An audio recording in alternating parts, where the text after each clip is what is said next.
Okay, let's go Miyazaki, let's go. Ne veš, da gi pa šilte na peri, but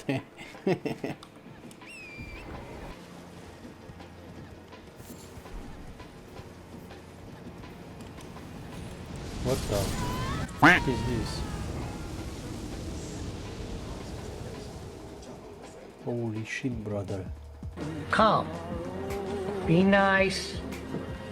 Don't fuck up in here. Let me show you how you one shot.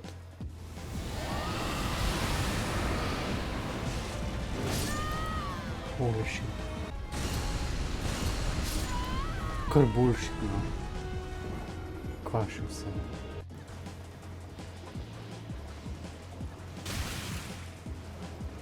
Come on Miyazaki, is that all? Like easy man, easy. That's it. Where is the scarlet truth? Leave for an odd amount of time and I come back and I'm just still the greatest ever to it. The kids aren't on my level, that's the truth. That's the truth, honestly. I think I gotta hop on an alt account or something. It's just unfair. Let's go. My health is low because I'm not a pussy. That's why. Because they hate us! They hate us because they ain't us!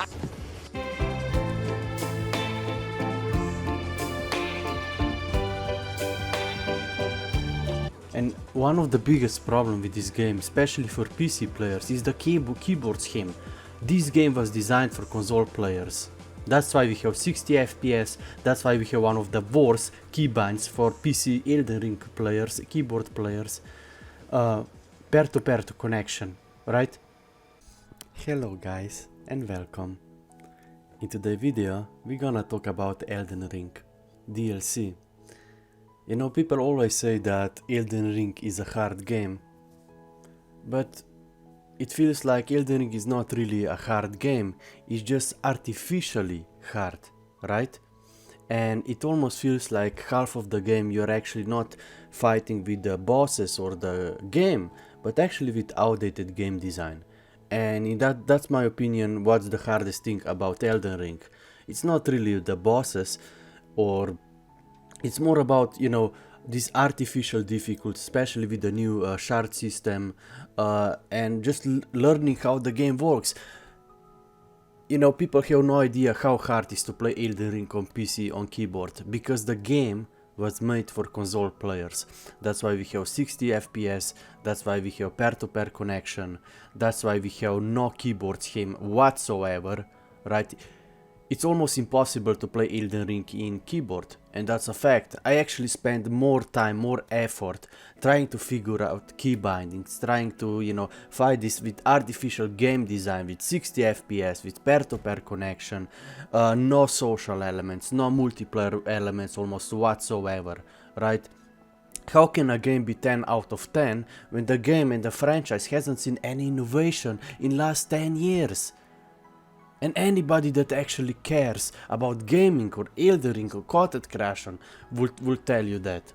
But clearly, today content creation in gaming is not about passion anymore.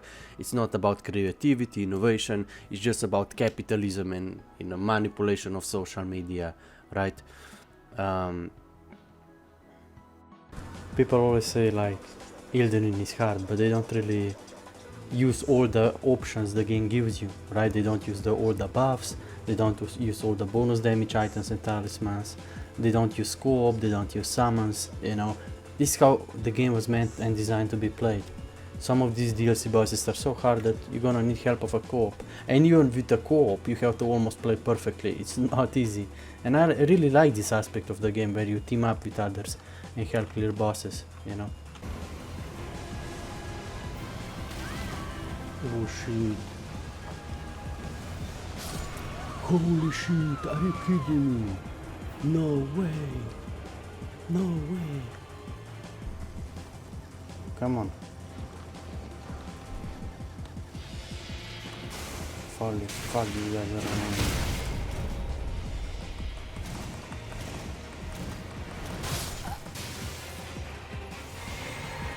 People say Dragon is easy, it's not easy. It's not easy because you have to stand still. Maybe if I boost my poise, I don't know. No. Easy man. Easy man. Like holy shit, this was so hard. I thought I'm gonna get his lightning, not some shit. Let's see what we got. Boost maximum FE by the utmost. Huh. This might actually be really good for dragon build, so I can actually cast more dragon. Holy shit. Maybe, we'll see.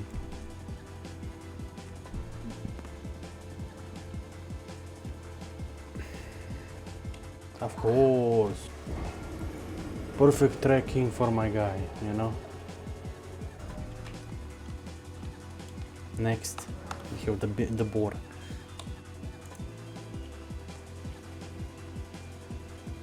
I heard the enemies are very strong, very powerful, and you need to find some runes or something like that to make your character stronger, alright? What I'm really most excited for are the new, new spells, new dragon spells, you know? That's what I wanna see. I wanna see poison dragon, I wanna see darkness dragon, I wanna see cool armors. I want them to add larva tears as a reward in invasions and arenas, so then we can actually try different builds and have more fun, more replayability. There's so many simple fixes they could do. I understand it's a single player game, but if they would only add like larva tears as a reward for PvP, or maybe have some kind of a leaderboard for arena invasions, like this game will be even more, people will play it so much more, because the problem with Elden Ring is once you are done with single player content, it's very hard, there is no real replayability. Miyazaki was actually genius in a way. He reached replayability through all these quest lines. You have to, play the game multiple times to even get those items, but also through social media and how much people were googling things about this game, right? But he's still missing one more thing, and that is called replayability through multiplayer content. Right, give reason for players to do more PvP, right? Give them reason. You already have the reason. Trying all these different cool items you found in the game against other players. Now you just have to add some rewards and leaderboard, and maybe some social elements, maybe chat bubbles, or maybe voice chat, if both parties agree to it, to have enabled. Then this game will be one of the best game out there. Even though it's still, it's probably the only studio who got away with peer-to-peer connection and 60 FPS, But I guess this is how the game is designed, It's not probably the most innovative out game. Of course, all series are innovative but also outdated, but you have to be good at what it is,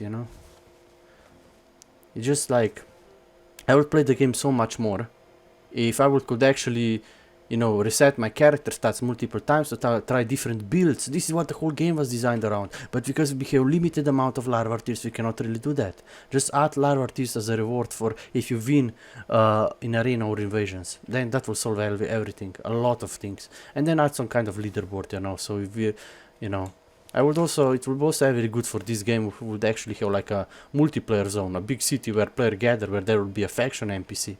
You pick your faction, you do PvP missions. I mean, just like simple missions. Play one arena, play one invasions, and then if you win, you get reward. Simple as that. You don't need anything crazy.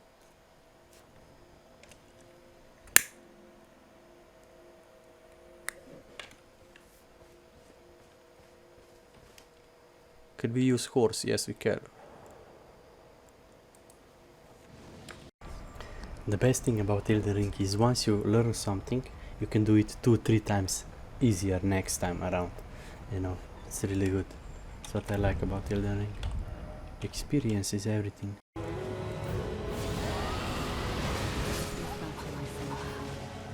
Ja, katko hitno pada, viš. It makes total sense.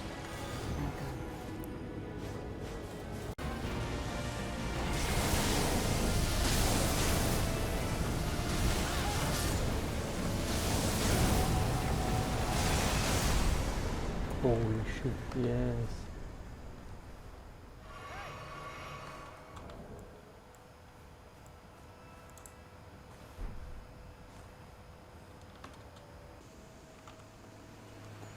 Yeah, we did it. Let's go. You see, one of the biggest problem with Elden Ring is that the game was made for console. and that's why keyboards him on PC player for PC players is just maybe I do not have the right experience. Maybe I just don't know the basics. Okay, but it seems like changing weapons, changing consumables, using consumables, everything like that is way harder on a PC than it is on console. So what do you guys have any experience with that? It's a fun game when you get cool items, you know, but the game is it's a theme park. It's not open world. It's not even close to being open world. Elden Ring is not open world game. Because you literally have all these paths you need to take or you get punished. There's so many cliffs with no content, with repeated assets. It's always one or two paths you need to take, you know. Elden Ring is not really a game you lost. It's just like you take specific path to the next boss, right? And you know, you have a lot of this social media filled with these so-called fanboys and promotional accounts. You see, people don't realize that social media is 50 to 70% manipulative promotional accounts. And that's why a lot of these videos talking about Elden Ring are totally filled with misinformation, with promotional over-positive comments, right? But you know, this is Elden Ring, okay? I just wanted to put a few things in the video. Also questing, yeah, let's talk about questing. It's probably one of the worst questing experience I have joy of experiencing in gaming. It is. It's so frustrating, it's so punishing. The game literally punishes you for playing the game, for exploring, for clearing bosses, right? The game is not even near open world game like they say it is. It's a theme park. If you don't do what Miyazaki designed it for, you literally get punished, right? So many items, so many good items and are locked behind these, you know, convoluted questions that you literally need to open a guide to follow them. And even when you do, you literally have to replay the game few times to get all the items. It's how the game was designed. This is one of the biggest problems with Elden Ring. You're not really have replayability through multiplayer content. It's just because the game is so frustrating. The game literally punishes you if you are a completionist, if you wanna, you know, take the game seriously, right? The more you take this game seriously, the more you get punished. Because multiplayer multiplayer experience is one of the worst. Even co-op is not that good experience. You can't even use horse in co-op. You have no leaderboard, no rewards. You have no basic keyboard scheme for PC players. You can't. You know, did you guys saw how easier it is to change weapons on console in the middle of a fight than it is in keyboard? It's 3 times easier.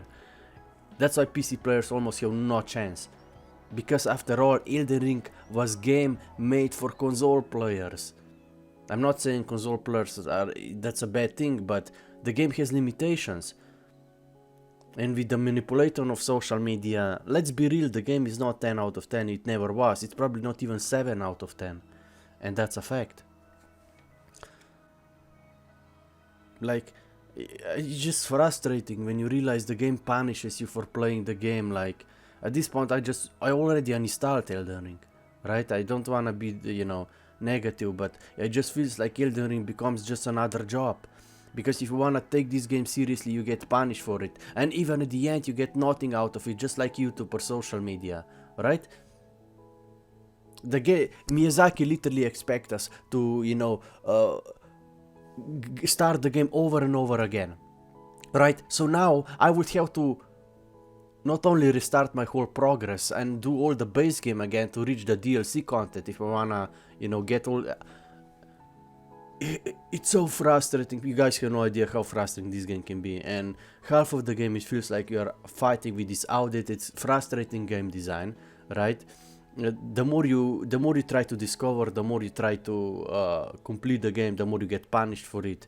Because Miyazaki designed this game to be as frustrating as possible, to literally forces you to restart your progress over and over and over again, right? If you are a completionist, if you are guys who take it seriously, wanna, you know, get all the items, and you're just gonna get punished, really, because this gaming studio is incapable of reaching replayability through multiplayer content. No, they just literally force players to you know, restart all the progress again, you know, like it's, and the action combat, like everything about this game is outdated, and that's a fact. Action combat is outdated. Spamming dodge immunity frames is like 20-year-old mechanic. We have literally no social elements in Elden Ring. No chat bubbles, no voice chat, not voice lines, not even basic chat bubbles or chat box, right? There is zero social experience. The game feels dead when you play it, right? Only YouTubers can make it more fun, but even they're just chasing the money. The game itself is not fun. If you play the Elden Ring as a solo player, it's not fun. It's frustrating and it quickly turns into a job, and that's my biggest complaint. And I mean, the biggest complaint about this game is that you literally have outdated game mechanics and systems on every second corner. Right, the game is supposed to be designed around theory crafting, yet you cannot reset your character stats because you have limited amount of larva tears, and larva tears are locked behind some crazy monsters in open world, right? So you can't, you know, this is literally the best promise about Elden Ring, you know, you wanna try all these cool weapons, all these cool talismans, spells against other players once you get them, right? But you can't really do that because you have not enough larva tears. Because larva tears, you know, should be as a reward when you play in PvP invasions, you know? Because they are incapable of combining PvP and PvE elements, right? The game is so contradictory on every corner, right? You get punished for trying to be a complete unist, there is no real discovery, you get punished for discovery, full damage, fake open world when it's just a team perk, and you literally get full damage and everything if you just try to discover.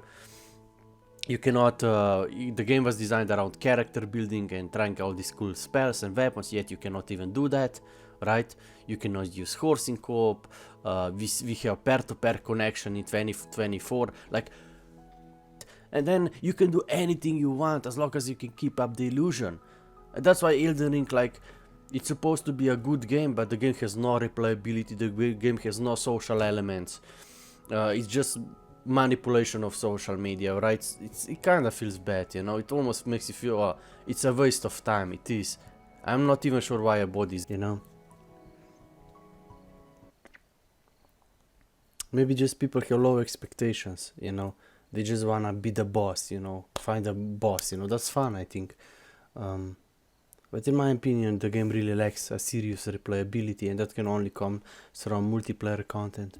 And I think one of the biggest problems Miyazaki does is that he's not really connecting PvE and PvP elements. A good game needs to have both, and they give replayability to both. They already have this in the game. For example, when you kill boss, you get cool item, then you can do invasion or arena and try this cool spell against other players, right? That's very fun. But you can't really do that because you have limited amount of larva tears. There is no rewards, no leaderboards. No social elements, you know. The game doesn't really feel alive. It's scripted, you know. That's the fun thing, you know. You start to know the game, you know the bosses, but again, single player content is scripted. It's IA, it's made, it's not organic, it's not evolving, it's not players who are making content. In my opinion, they could easily solve a lot of these issues. Just put larva tears as a reward in invasions and arena beside rune arcs, and make it so that you can use horse in co-op, right? Things like that will go a long way. Maybe you guys can't really fix 60 FPS and pair-to-pair connection, which you should be fixing 10 years ago. And from how much money you guys get, you should be fixing pair-to-pair connection and 60 FPS 10 years ago, 5 years ago. Right?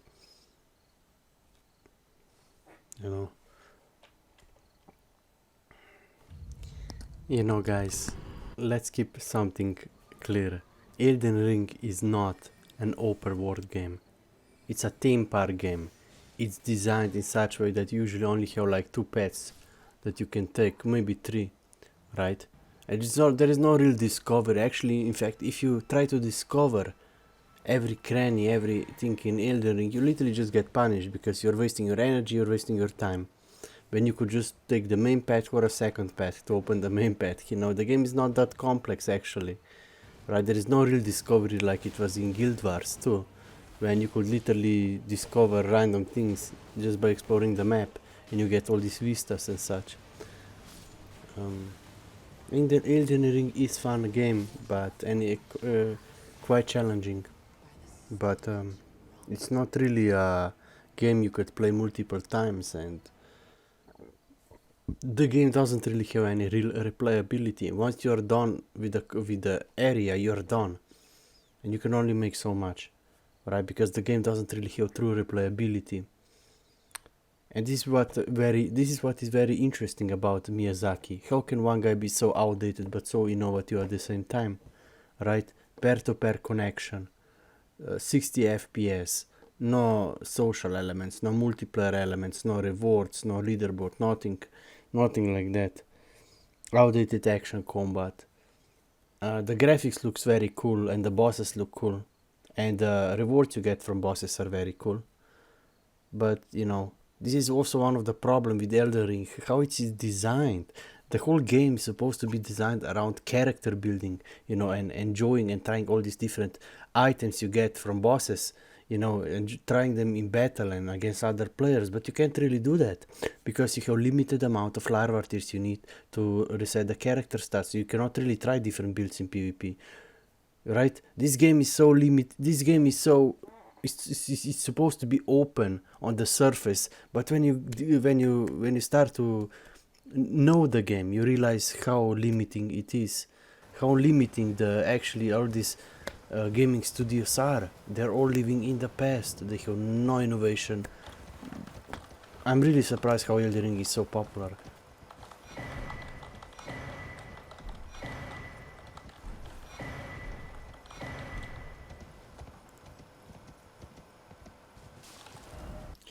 Miyazaki really is a genius. He reached replayability through content creators and single player games, not actually multiplayer content. But even though multiplayer aspects are those who really give the game replayability, you know, people always come back, always play. You know, you give them some, you know, faction NPC, you give them some rewards for faction, you know, to accept PvP quests, and there's so much more they can do, really. Better social multiplayer elements, and he will get that replayability that Elden Ring actually craves deep down. That's why the game sucks. Even when you get all this cool new shit, it still sucks. Because Miyazaki is incapable of making a complete game once in his life, right? I learned early on when I started playing this game that people have a tendency of putting other people down for the way they play the game. Man. I just stopped smoking yesterday. It's a single player game, and everyone is, you know, has the right to play it however they want, to have fun. But I noticed immediately that this is just a... Okay, Miyazaki, okay. Okay, then let's try hard. Fucking full physical protection, eh? Let's do it then, okay? Let's see. This, bam. The new talisman. Where is it? Bam, evo. Higher equipment load, of course. No, we don't need this. Okay, let's go full defense. Against these fools. All these are 10 to 15 years old, outdated.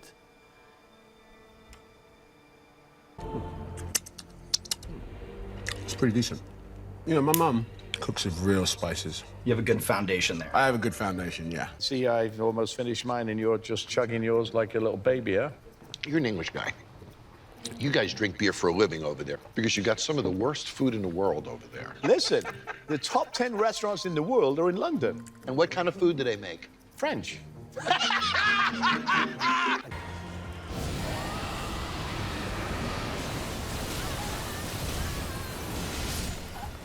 Holy shit. Yes. Easy, man. Full damage, man. Full damage. Let's go. Honestly, it's not that easy, but I'm just good at this game, you know. I'm just good at the game.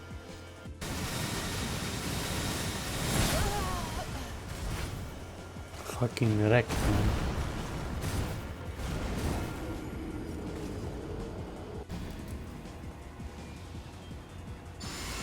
Maybe I should keep a shield and a parry, but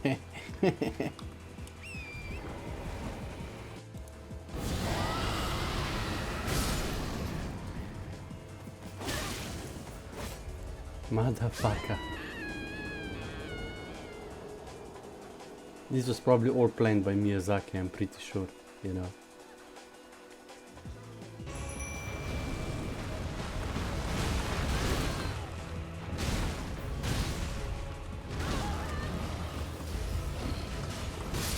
Ja, prost programiranje je tako, da te trka v glavo, no. Jesus Christ. Fucking camera. I am not the fan that, like, you know, formula of the Souls games wasn't shaken up like more, because it is basically Dark Souls in the open world, and I am not sure if that fits so well. Like, this game has nothing like that. Makes me feel like this world is like out of the cardboard, basically. Yeah, like it is literally the world out of the cardboard. Elden Ring was the first time that the Souls games went into an open world formula. And one of the appeals of this formula is that when you encounter a challenge that's too difficult for you, you can go elsewhere. Anywhere elsewhere. Not just 2 or 3 places like you could in previous titles. A wide, sprawling map is laid out before you. And so if you find something that you can't beat comfortably, you can go off and gain levels, upgrade equipment, all while engaging with new and different content, and then come back to this boss at whatever point you like. There wasn't much you can do to get significantly stronger. Once you were stuck, you were just stuck. And that is why the DLC has the Shadow Realm blessings. This is directly stated by Miyazaki. In an interview before the game's release, he said that the purpose of the upgrade system was to make it easier for you to experience things like realizing that the boss is tough and deciding to go explore somewhere else and get stronger, even at higher levels.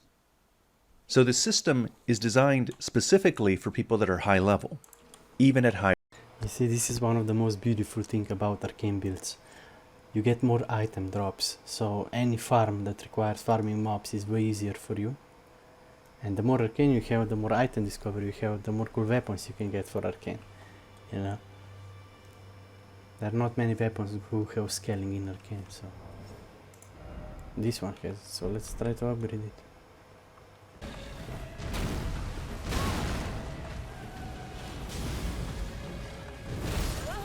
Kapalina din.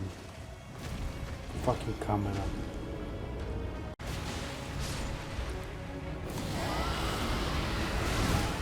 Yeah, what the fun.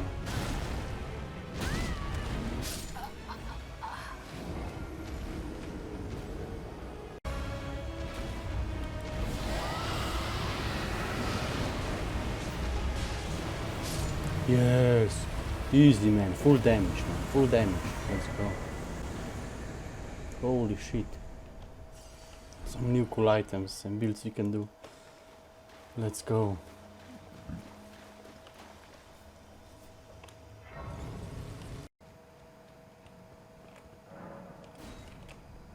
Of course he cannot. Thank you Miyazaki, Saitama.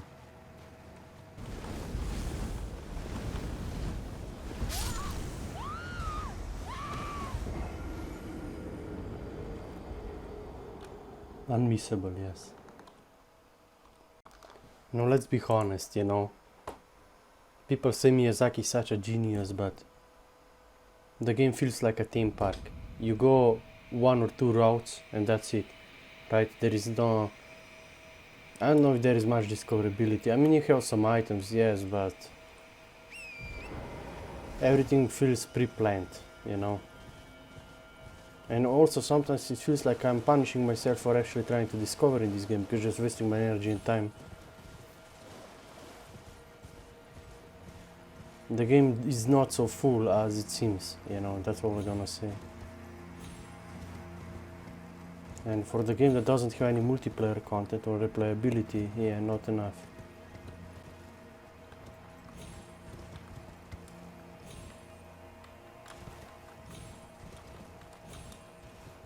No! Fucker. It's probably nothing there, I'm not sure what I'm trying. Not so full as it seems, you know, that's what we're gonna say. And for the game that doesn't have any multiplayer content or replayability, yeah, not enough.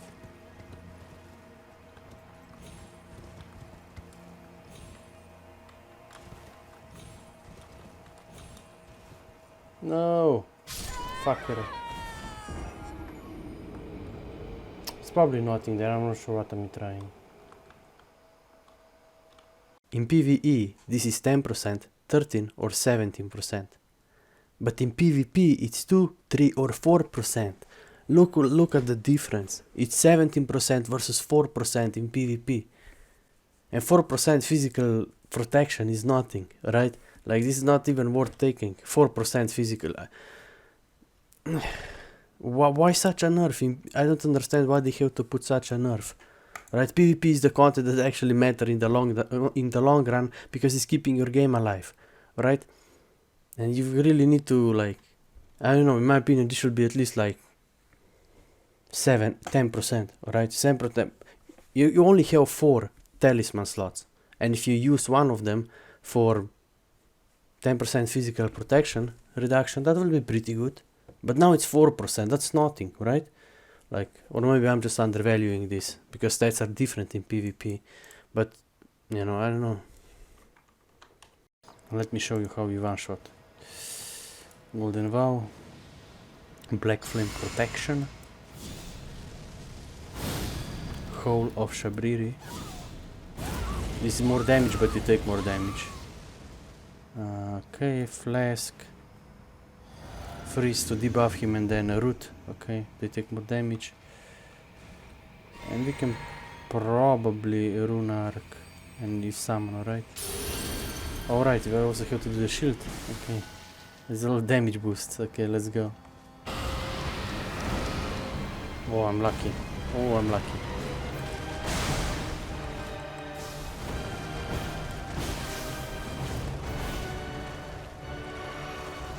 She attacks so fast.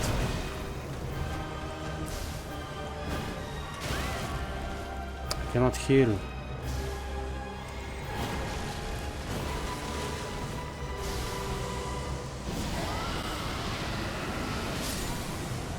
Holy shit, bro. Okay. I guess that's not gonna be easy. You know, then Miyazaki will run out of content, you know. Because artificial difficulty is how they can actually say, oh, we have content.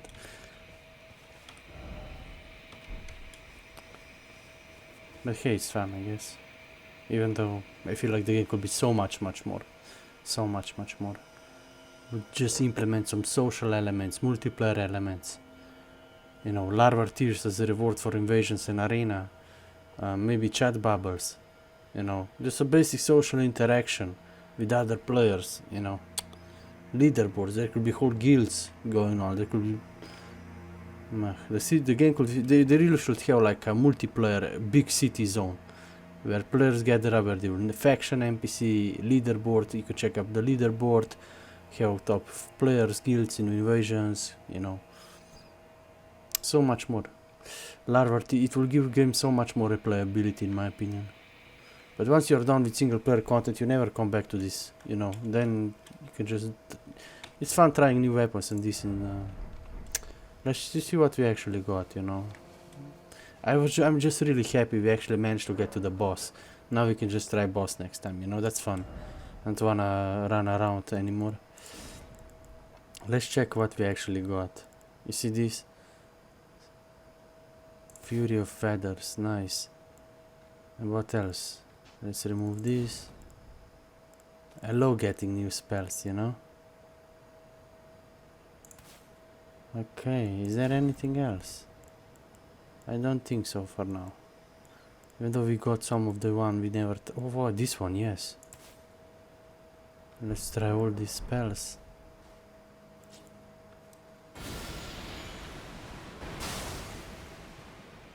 Holy shit, there are 2 now.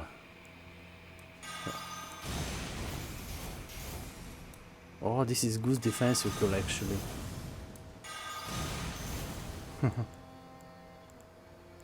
What about Divine Bird Feathers?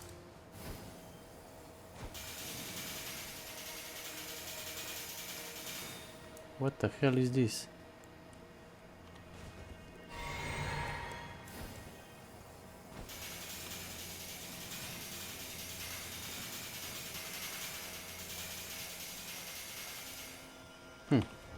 Interesting, could do a lot of damage probably that. But yeah. See you in the next one, we'll try next one. This one is going to be hard, I assume.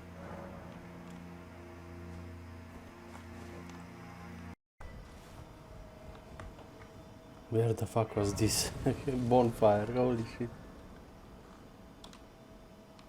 Good advice I have for you guys is that you don't need to attack every mob, you know. No need for that. Okay.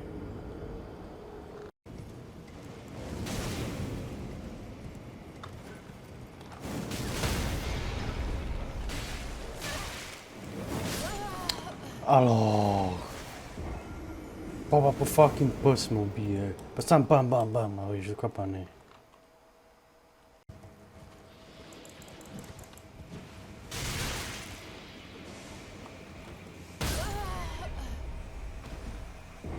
Perfect tracking.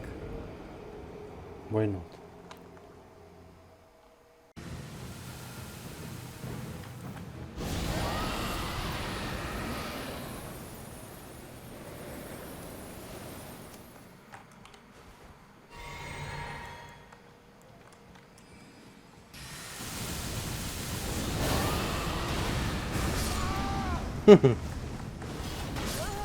Oh my god. XD.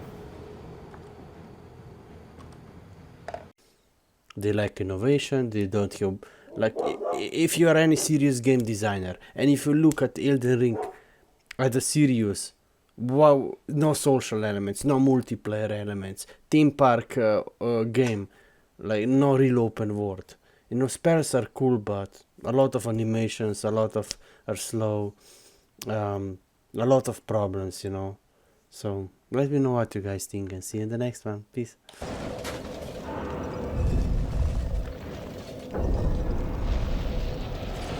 What is crazy is this is 2 years ago from Dark Souls 2 and we have the same assets in Elden Ring, right? So reused assets, no social elements, no multiplayer elements. Comfortably, you can go off and gain levels, upgrade equipment, all while engaging with new and different content, and then come back to this boss at whatever point you like. This has always been a thing in Souls games, but it's a much more important thing in Elden Ring given its open world nature. This feeling of getting one asset for dragon. Well, there is the Shadow Dragon one. There is one new only like one new one, maybe two. I didn't complete the game yet, but kind of disappointing because this is what the game is supposed to be all about, right?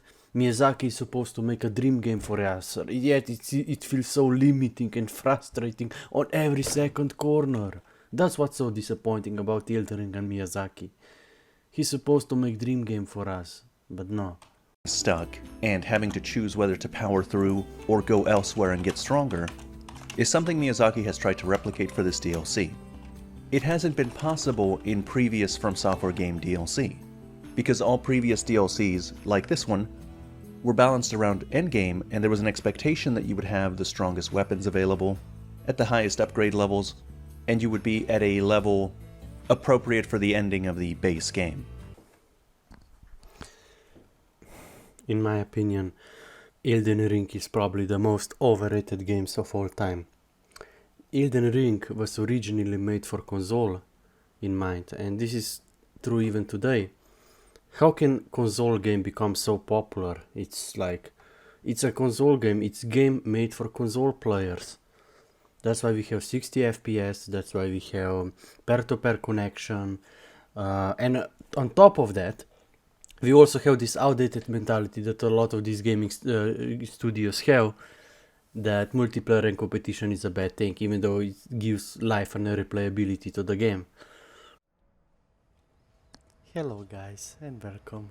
Today I just wanted to show you a secret tank build, a secret meta build in Elden Ring. You know, I just finally started to beat some bosses, do some progress, you see. Oh man. And I really wanted to quickly show you a really tanky build. right? You can actually combine Dragon Crest Great Shield Talisman, Ritual Shield Talisman, Derdrigis Discus, and Air Tree Favor, okay?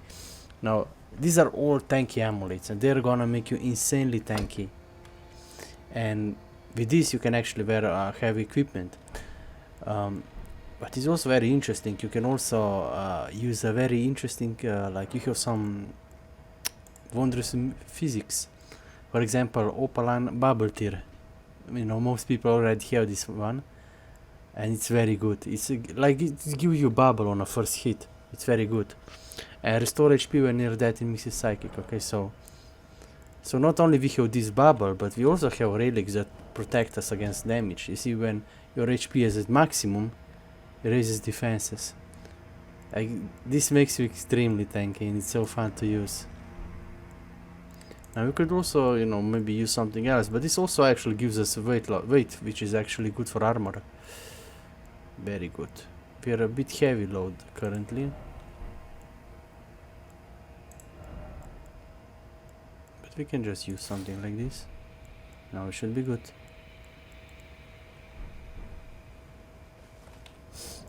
You could actually put in HP to have more HP, but this is also very good. Hello guys and welcome. Today I want to talk about Elden Ring. And let's talk about Elden Ring hype, you know. It's actually really kind of disappointing, you know, because gaming and content creation was, you know, about passion, about creativity, about having fun with the community.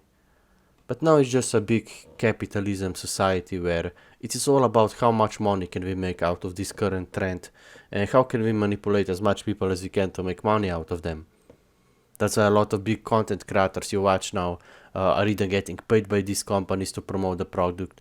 They use bots like promotional accounts all over social media to manipulate algorithms so they can get on the top, right, and make it impossible for other content creators to get any views. We're in the biggest glazer / dick rider era, and I hate using those terms. You have to abide by the public opinion, otherwise you get crushed. And it's caught in this spiral where nobody talks about things they don't like because they don't think that their opinion is going to be liked.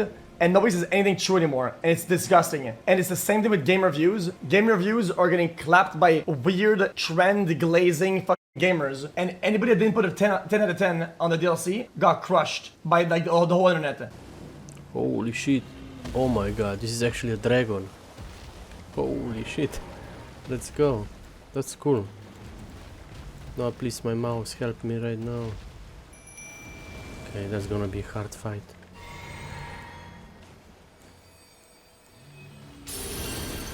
Luckily I have time to buff. You know, it's not like fighting bears though. Holy shit, that's cool. I hope they also added Poison Dragon, man. That would be even more epic. I also have Dragon spells, my guy, and you will be my next one. Oh my god. Oh, he's Frost actually. Interesting. Oh, he's like Deadbird. Oh my, someone is still really healthy though. That's good.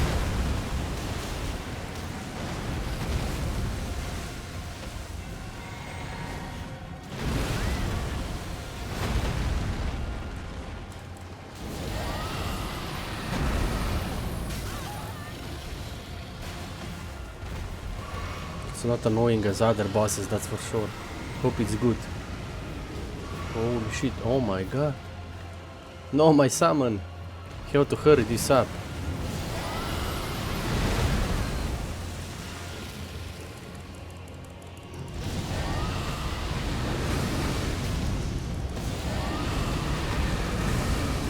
Bro, destroy you. Holy shit. Yes, new dragon spell. I hope we get a new dragon spell. Holy shit, that's cool. I hope they also added Poison Dragon. You know, Poison Dragon would be so cool, and then you could apply poison and a root to your enemies consistently with dragon spells. That would be so good, man. And then just add few more arcane weapons, for fun arcane weapons like, you know, katana or Just like some of this one, you know, Rivers of Blood or Eleonora Polblade, very good. This Ash War is so good. And we actually managed to get Death Knight Long Heft X. That Death Knight in this Scorpion mines here. Wait, let me find him. Up here. You have to, it's a long way, you have to get here, and then you have to get here. And to even get here, you have to go through all this sun cave system and go out here. I think this is how we do it, but not totally sure. But this cave, Scorpion River Catacombs, is a really hard boss. And it's a mimic, so you can't really change the spell in between. It's very hard boss, but if you defeat it, you get one of the best X and Ash of War for strength and faith builds. So cool, man.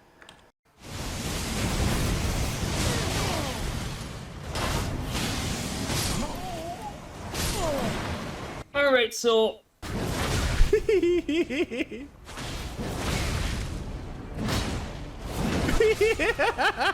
Absolute state of Elden Ring. It seems like Arena after DLC update is worse than ever. I am being told that people actually swap to the Swift Slash the moment they start losing, and overall a lot of weird stuff is happening, which is kind of understandable because on Arena the time to kill... Not only are we combining our talisman slots and our physics, our flask, but you can also use incantations.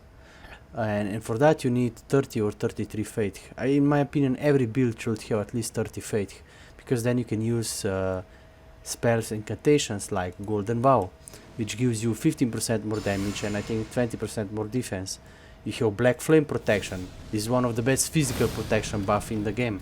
And when you combine this Black Flame Protection with Golden Bow, and then your talismans, that makes you more tanky, like you are almost unkillable, right? In PvP you probably also want to use some Poise Talisman, which is really good, especially if you're casting like dragon spells. You want to have as much poise as you can. Maybe even use weapon with Endure, right? Endure is also really good for trading. I learned that from Cheese the Bra.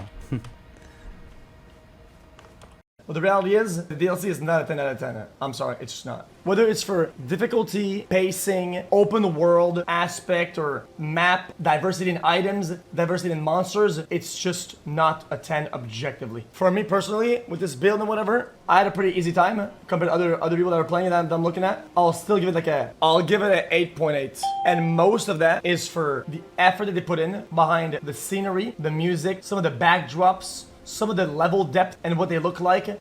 All this guy pretending how much they care about this Elden Ring, you know, constantly praising it. You have guys giving 10 out of 10 to this game when the game hasn't seen innovation, when the franchise hasn't seen innovation in the last 20 years, right? Like, is there any real passion or criticism anymore? Or it's just about sellouts, you know? This is what whole capitalism society is based on. It's based on illusion. How long can we keep up the illusion, right? And now that we have AI and social media, it's easier to manipulate people and viewers and algorithm than ever, right?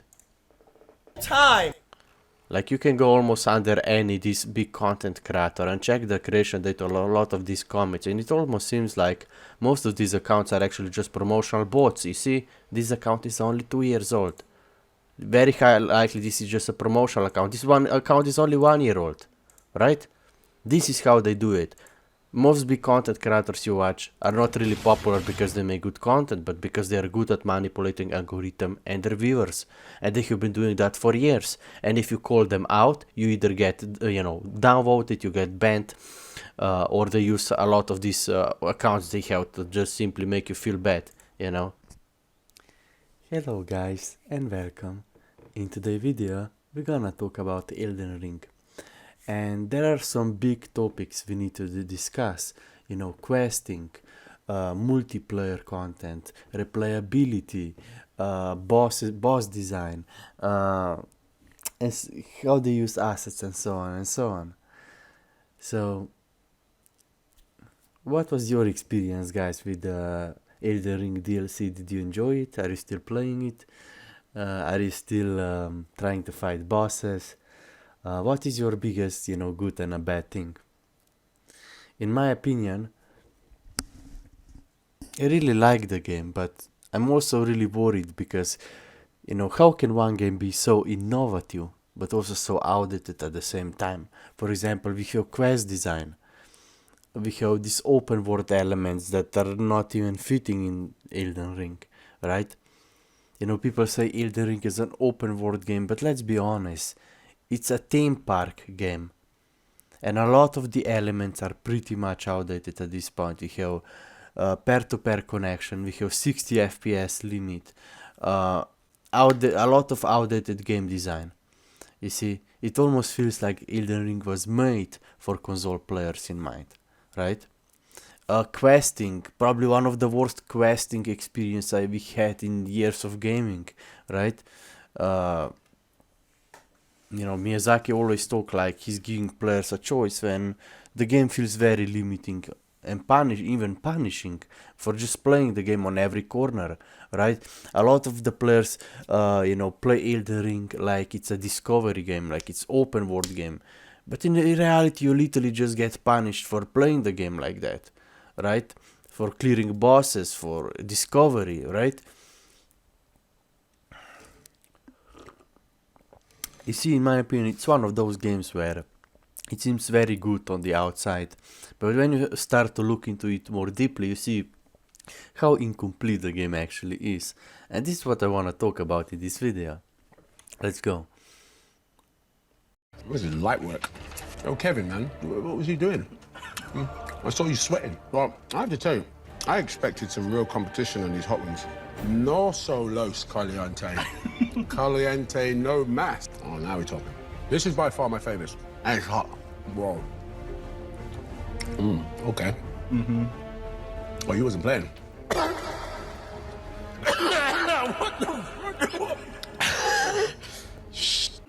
Have you ever trained? Ooh, that grape milkshake. Oh, she's fire. Ooh, that grape milkshake slaps. And buzzkill. The fact that it's barely 11 a.m. and you got a buzz to kill makes me question your work ethic. I'm selling weed, not operating a nuclear reactor. Morning, Fred. Morning. Second of all. Oh my god, Stormhill. Hello there, Katana user. I'm gonna walk away from you. I also could Katana. My iframes weren't over yet. Not done yet here, okay? It's not over. It's not over yet. Life, so yeah, I need more of this. Just give it a moment, it's almost over. Oh yeah, like solid 5 seconds long sequence attack, because why the freak not? Thank you, Miyazaki-san, this is exactly what I needed. When it comes to offhand, I am using the hatchet, the ice rind, that is actually pretty good on the dex, because yeah, this is essentially a dex build with 80 dexterity, as I just want to. Okay.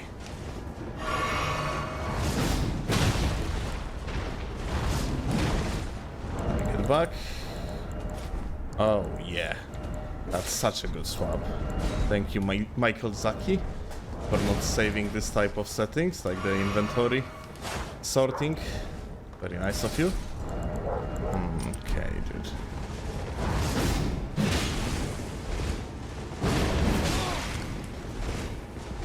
Same sir. A lot of the this, but I decided to make a YouTube video, so you're welcome. Okay, thank you. Everyone say W YouTube because I'm out here providing content every single day, day after night, night after day, 25/8 for the people, and I don't get the respect I deserve. That's all I'm saying. I'm currently listening to the Kung Fu Panda soundtrack while cooking in Smite, bro. This is gonna be a good game. Okay, let's try other things. We have him as a test. I like this, I like this. I want to see running heavy to spinning slap. Puyol was a selfless leader, one who never thought twice about putting his body on the line so his teammates didn't have to. As he said it himself, the players around me, they are the superstars. PvP content is really what keeps games like Elden Ring alive, you know? Single player content can only last you for so long, right?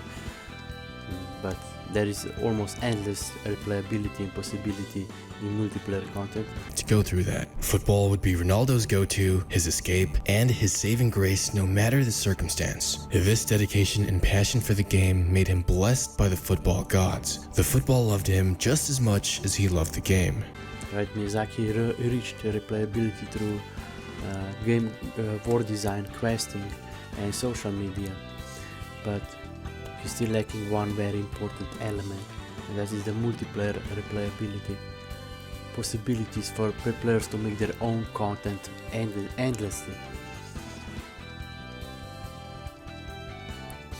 In short, add larva tiers as a reward in PvP, maybe leaderboard, maybe make more fair invasions, you know, like more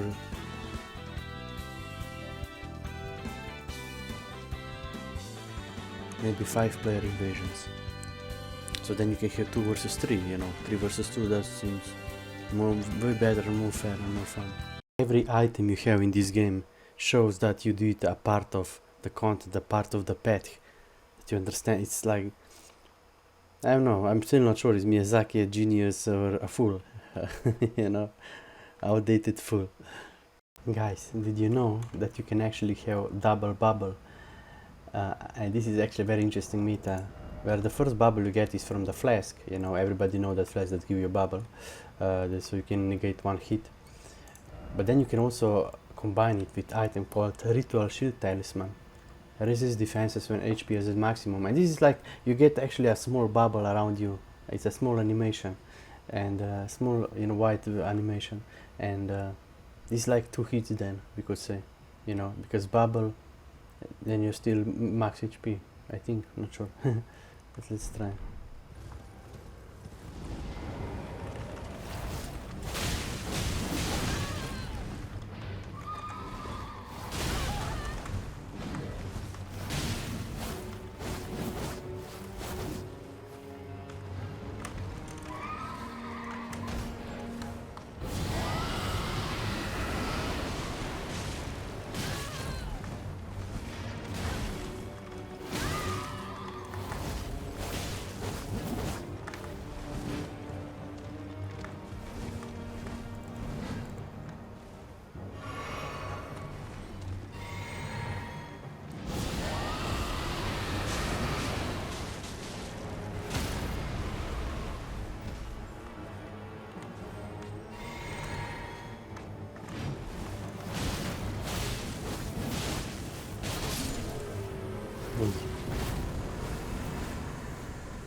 More ice spear, nice.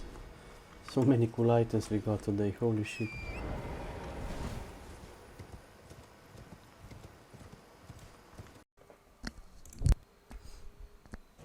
You know what is very interesting? When you know, Elden Ring Shadow of the Earth 3 expansion has been launched. And when you criticize the game, you get a bunch of these accounts, you know, just trying to make you look like the bad guy. But then you check the creation date to a lot of these accounts and you realize most of these accounts are actually bot promotional accounts. And this is what people don't realize, that social media is probably 50 to 70% bots, AI, aka promotional accounts.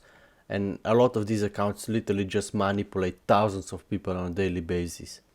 Because at the end of the day, YouTube is not about creativity anymore.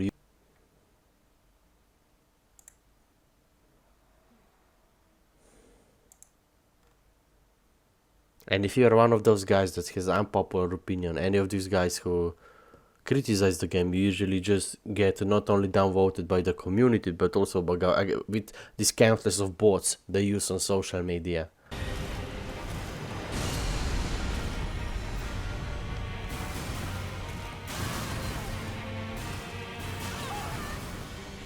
Fuck off.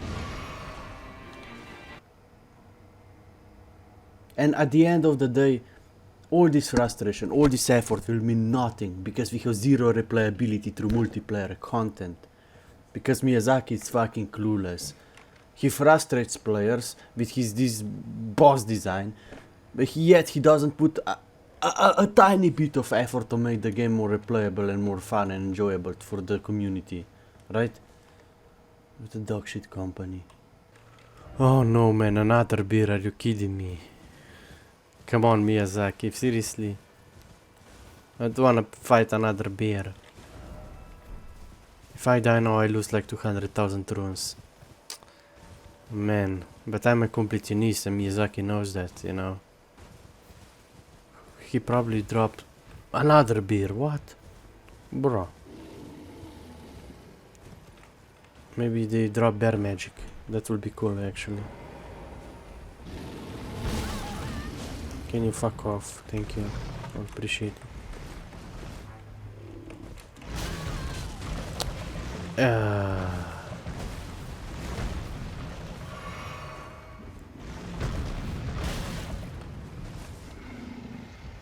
So I don't wanna fight bears, especially not in my class. Oh my god. Just get an item and get the fuck out. For beast blood, you know? Maybe that's good. Maybe I need that, but I'm still mad. It's like Miyazaki knows this. Jesus Christus.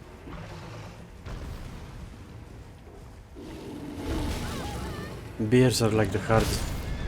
Holy shit, bro, what the fuck?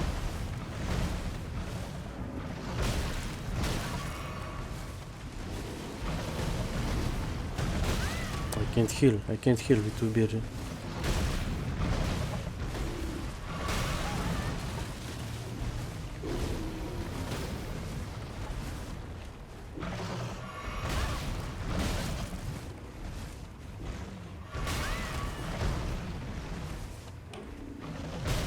Where is my mount? No, why are they chasing me so long? I don't understand.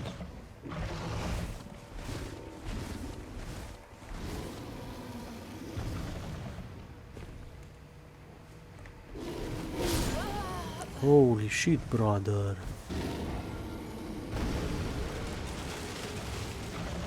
The chase, man. Through the whole fucking forest. Holy shit, bro. You know, I'm actually really happy they're starting to use these effects more, death effects and such. Like, there is a eye in the dungeon, if you get too much you just instantly die. So many cool mechanics. I actually really like the game, it's a bit harder now. I mean, it's not harder, it's just more mechanics, you know. Okay. I'm not sure how this works, so let's see. Okay, it goes to the... Wait. Just making sure, okay?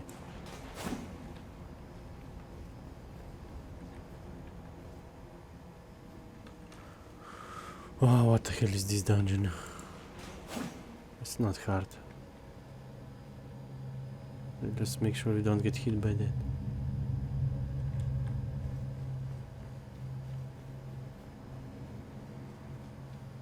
Probably insta kill. Oh shit.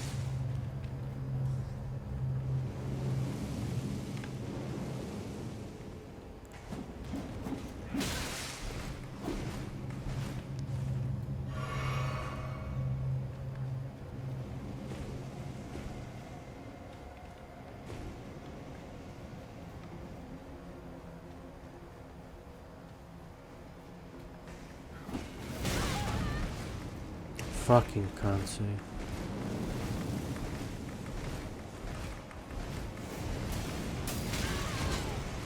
And in my opinion, there are a lot of systems in the game that are really contradicting, right?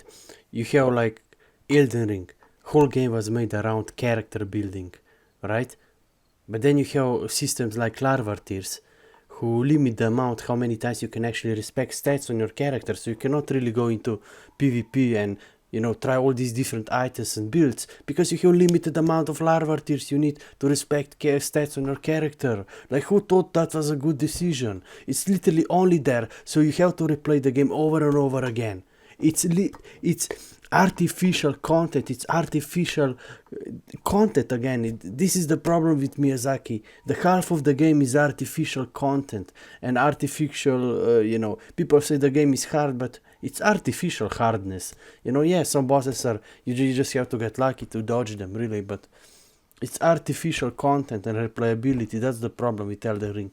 That's why we need, after 1-2 years, you need expansion to keep it going. Because you have no real replayability through multiplayer content. You know, Miyazaki reached replayability through social elements, through social media, and through questing. And all this game design that he says is giving player a choice, in fact, is just making so that people play his game over and over again.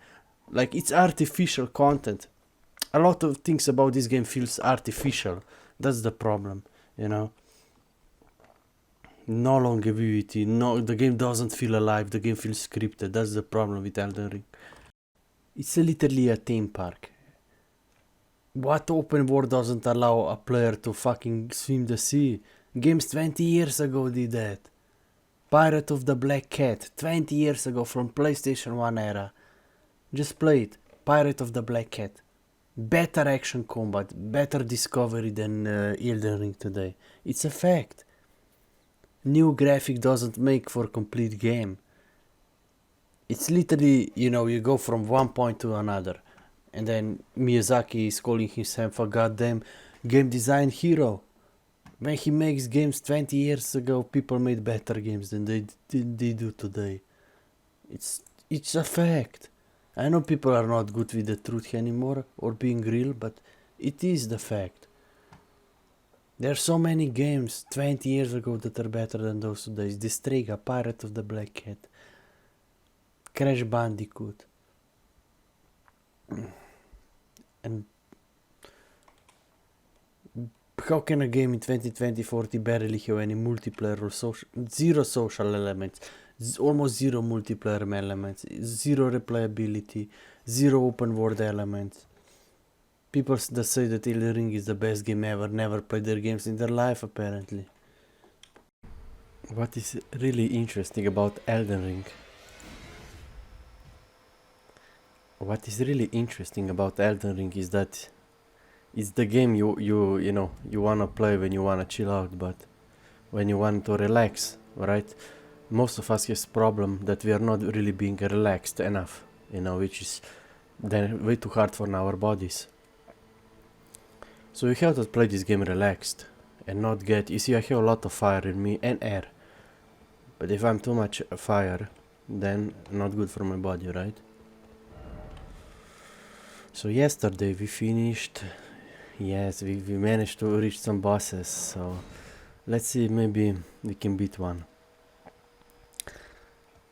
I wanna install Smite back too, but I don't have any space, but I also take that game way too seriously. Okay. More damage, where is it? Oh man, our crown, mushroom crown head, buffs, poisons and roots. And I had to get this in the Lake of Root, like, it was so hard, I had to beat so much game. Like 2-3 hour session, but we got it. We have buff damage, buff damage, buff damage. Let's risk it and go full damage. Now what is interesting about the root, Brett, it's actually a physical damage. So you can buff it with the Blue Dancer Charm. Not with just with the Roar Attack and Flow Canvas Talisman. And also we run Kindred of Root. When there is a poison or root in victimity, just like in our head, we get bonus damage, okay? Now let's buff. Physical protection and damage, physical protection, and then this is more damage and you take like more damage. It's a bit risky, but now this and this, and change back and use potion and set on summon and breath attack. Now you have to summon very quickly in against this boss. So you can juke and use mana, and she can take aggro. And root.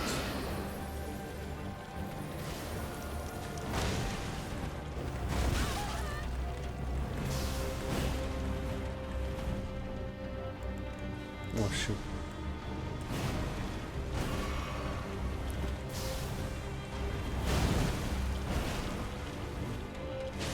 The problem is she does a lot of damage. Oh fuck.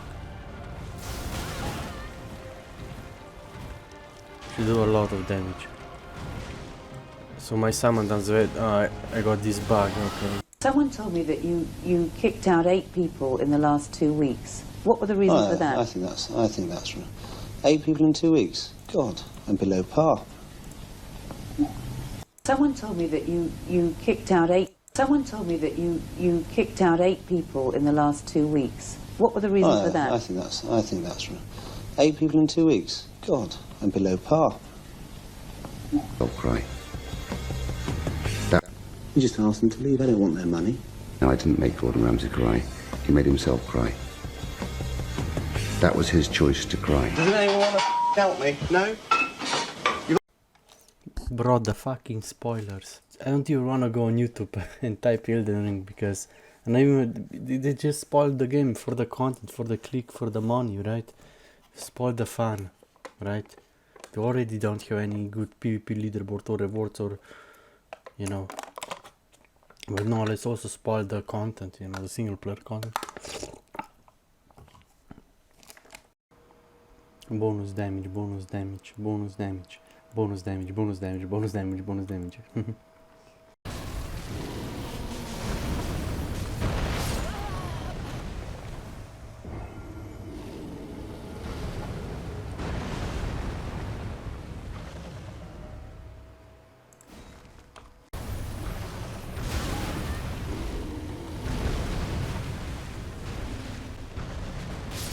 Papa kar take, a veš, kar bum neki do tebe pi.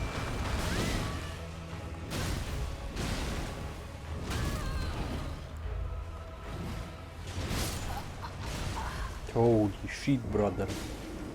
The hell is this?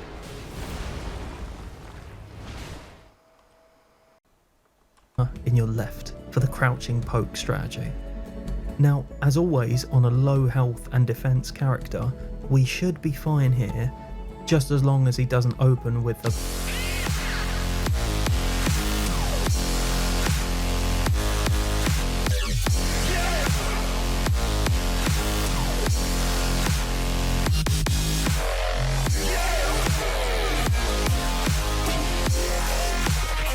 parry the jumping attack, then straight into a Dragon Maul.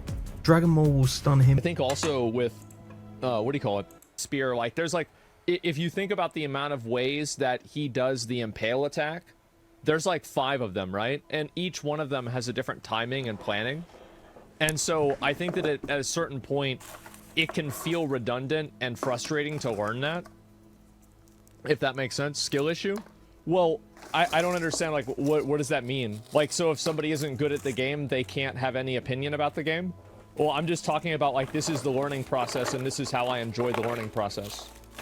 Like, I feel like the learning process isn't as enjoyable when you have to memorize 3 or 5 different versions of the same attack that does basically the same thing that has a different timing.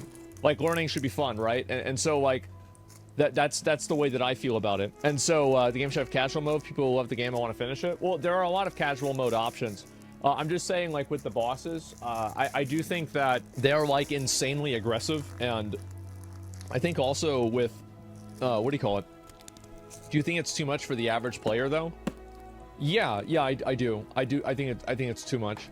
But that doesn't necessarily mean the game is bad. Like, for example, Counter-Strike, I think is pretty hard for an average player, too, but it doesn't make the game bad, right?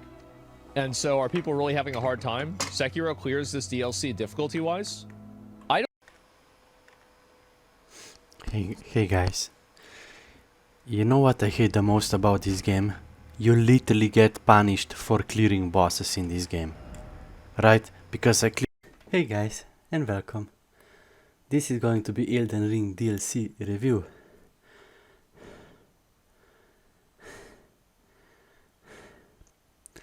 I must say that, you know, questing in this game is... it's not just convoluted and theme parked, so... It's probably one of the worst questing I have seen in years of gaming, for real, right? If you don't take step by step, just how Miyazaki imagined, right? If you clear any boss of that area before you complete some of these quests, you get locked out of quests permanently. And this is how Miyazaki actually reached replayability, not through multiplayer content like every other game out there, right, but through social media and through frustration of the quest system.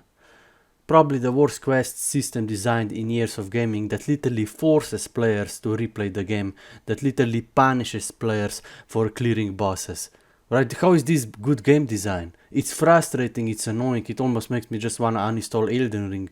That's how frustrating it is.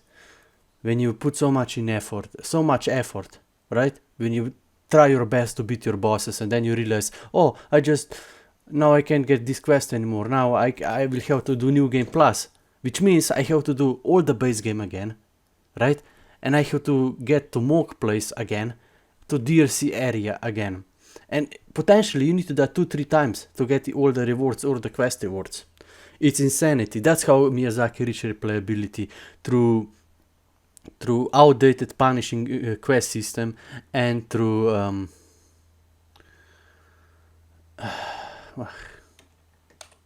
so let me get this straight. Best social interaction Miyazaki could come up are texts on the floor and fucking emotes. Right, this is the best social interaction Miyazaki could come up to. Forget chat bubble, forget chat box, forget voice lines, forget voice chat, right? There's... People say Miyazaki's 10 out of 10 game, but best social interaction Miyazaki could come up with are fucking stupid text on the floor and fucking emotes, right? And don't even get me started on fucking quests in this game. Probably worst quest design I have ever had enjoyment of playing. It's not rewarding at all, it's punishing.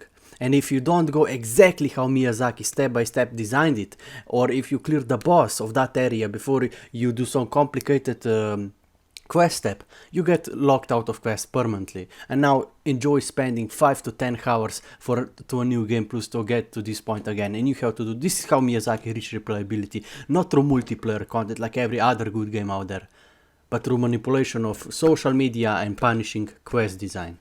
Like, insanity it is. You know, it's just punishing. Like, I invested more than 200 hours playtime into this game, and I feel like I'm still nowhere. And now today I learned that I cannot even do this quest here in this castle anymore because I already cleared the boss. The game never tells you anything about that, right? I was so happy I cleared the boss, then I realized 3 minutes later, half hour later, oh yeah, I watch a video. Oh, how do you get this SU4? Oh, you have to do help NPC here, but that doesn't appear anymore after you clear the boss. Now what? Now I have to reset the whole game, and get all to DLC and to here again. No, I'm so done with this game. The game isn't hard, it's just frustrating and punishing. That's the truth about Elden Ring, once you take it seriously.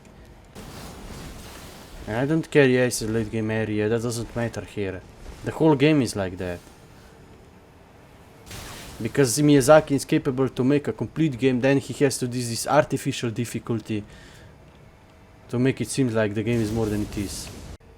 The open world doesn't feel open world, it's just a theme park, right? You could easily... It's not a true open world game. You literally get punished for discovery in this game and for clearing bosses. That's how Miyazaki designed this game, right?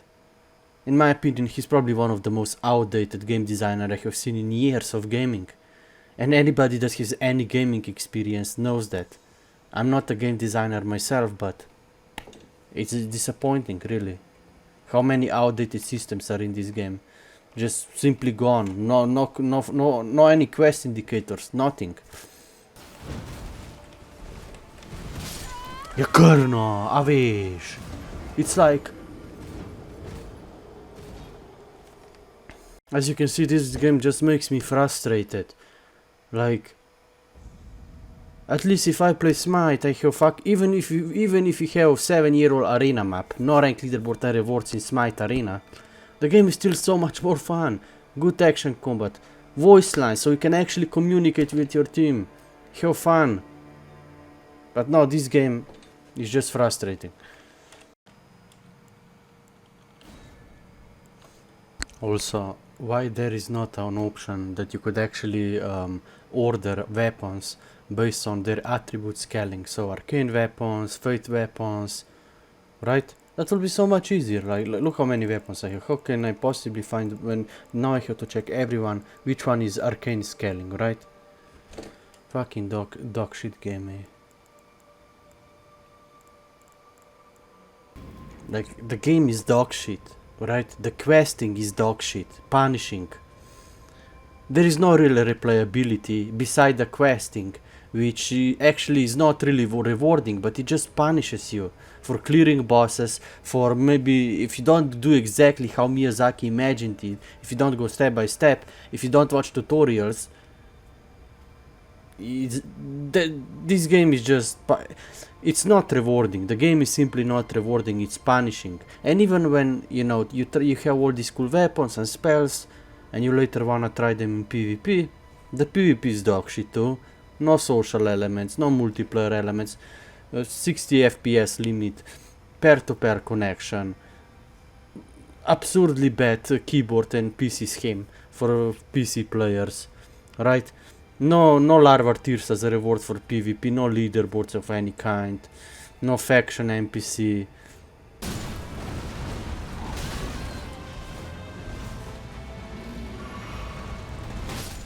Kernel, okay.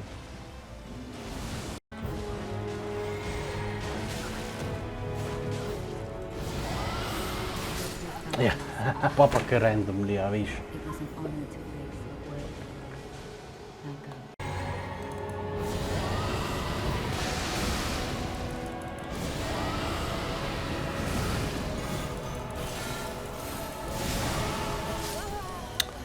Dušo se.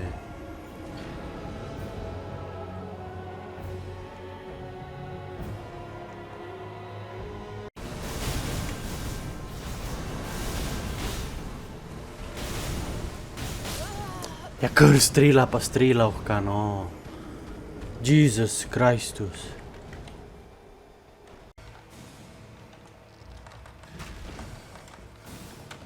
What the fuck?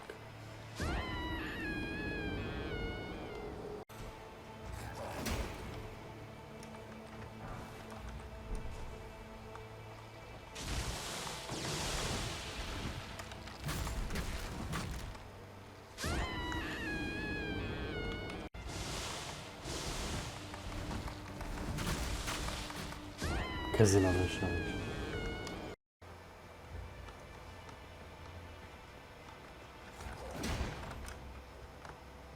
Ja, man.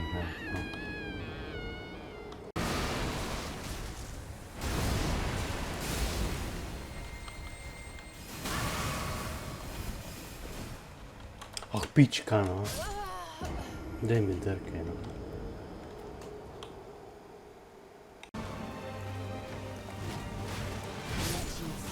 Fucker, no.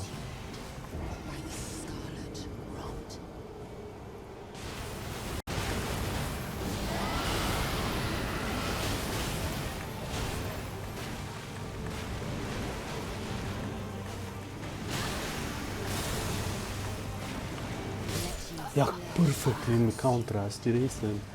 What the fuck is this god mode? Holy shit.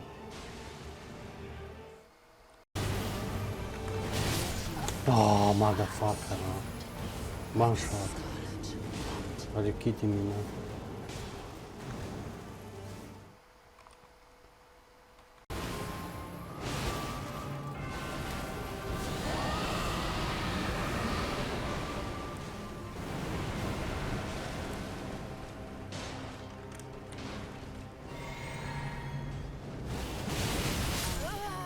Impossible, right?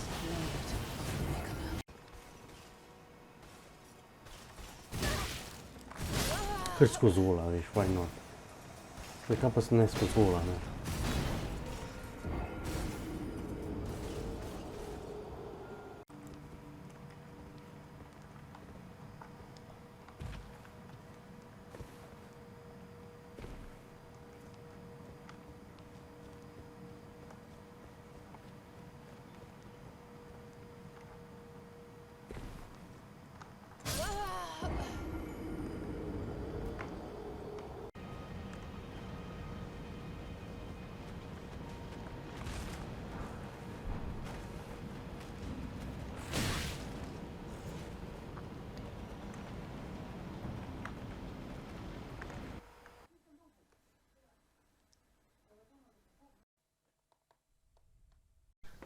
little cooldown reduction would not hurt.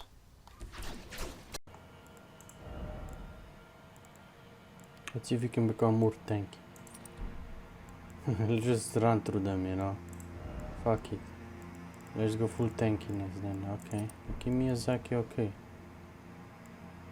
Okay, Miyazaki. Oh, nice. You got new magic, I think. Very good, very worth it.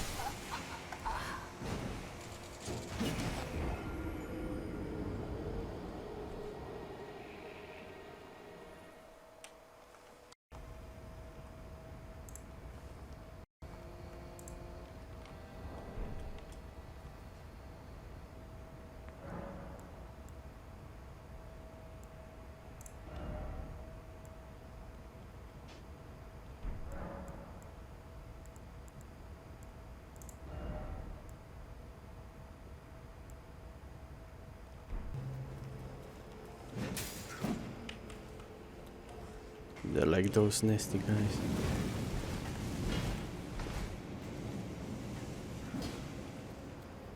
Where the fuck am I? Please don't tell me there are invisible walls in this dungeon.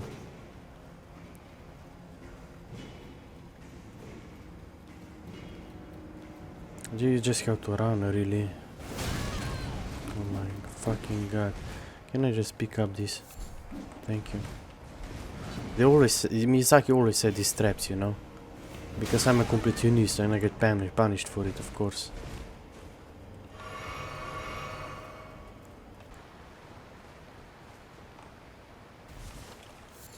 But man, we really need more larva tiers. Like, I would love to play this game so much more if I could actually try different builds. But no, you have limited amount of larva tiers and let's lock them behind some hardest...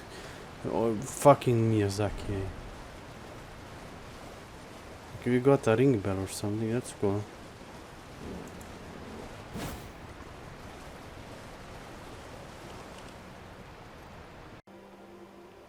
Holy shit, that's a big dragon in the distance. Or just his bones, I don't know.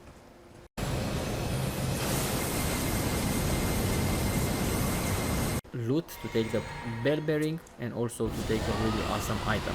That's it. This is the full quest. This is how you can do it. For me, that is the ending that you should do, because this is only way of how you can get that needle, and that's it. Thank you so much for watching. Like, subscribe, share for more videos like this, and follow me on Instagram, and definitely you have to press that notification bell if you don't want to miss my next video. Today I decided to go dungeon crawling in one of Elden Ring's most hidden places so that I can share my experience and... Welcome back to another Elden Ring video. Today we have another cool talisman to get after, the blue dance. If we can get one to drop on video, that would be lovely. Excuse me, sir. What is up, Bold Nation, and welcome to another video, guys. Today I'm going to teach you guys how to get the Dragon Communion Seal. Now let's at the Dragon Communion incantations, where you can turn into a dragon's head and do different types of damage: fire, ice, magic, rot, poison. Now from here, just head up north to the Grand Lift of Dectus so you can finally access the Altus Plateau. Now you're going to loop all the way up through the Altus Plateau over to Mount Gelmir. You can use the waygate on the broken bridge to make this a lot faster. Then it's really straightforward to just follow the path that... How's it going, guys? We're back in the world of Elden Ring, and today I'm gonna do a very quick guide on how to get through the ancient ruins of Ra. This is like a really steep cave system that has multiple drops and jumps that was very hard for me to get through. It took me like an hour or something to get it done, which was a little bit ridiculous. I'm gonna show you guys how to do it because it's slightly deceptive. You're watching it on screen now. I'm not gonna waste any time in terms of like just grace point inside of the Dragon Temple. Now this is a very difficult area, and if you guys have got to this point, then I'm not going to give any spoilers. So the final one, which is going to be at the boss room at the end, you're not going to be able to see, mainly because I don't want to spoil the actual fight itself for you. It is such an amazing experience.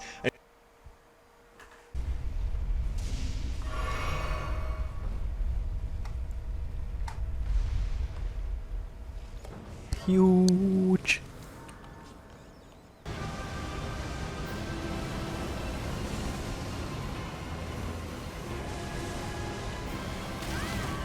Oh shit. Holy shit, are you kidding me? No way. No way.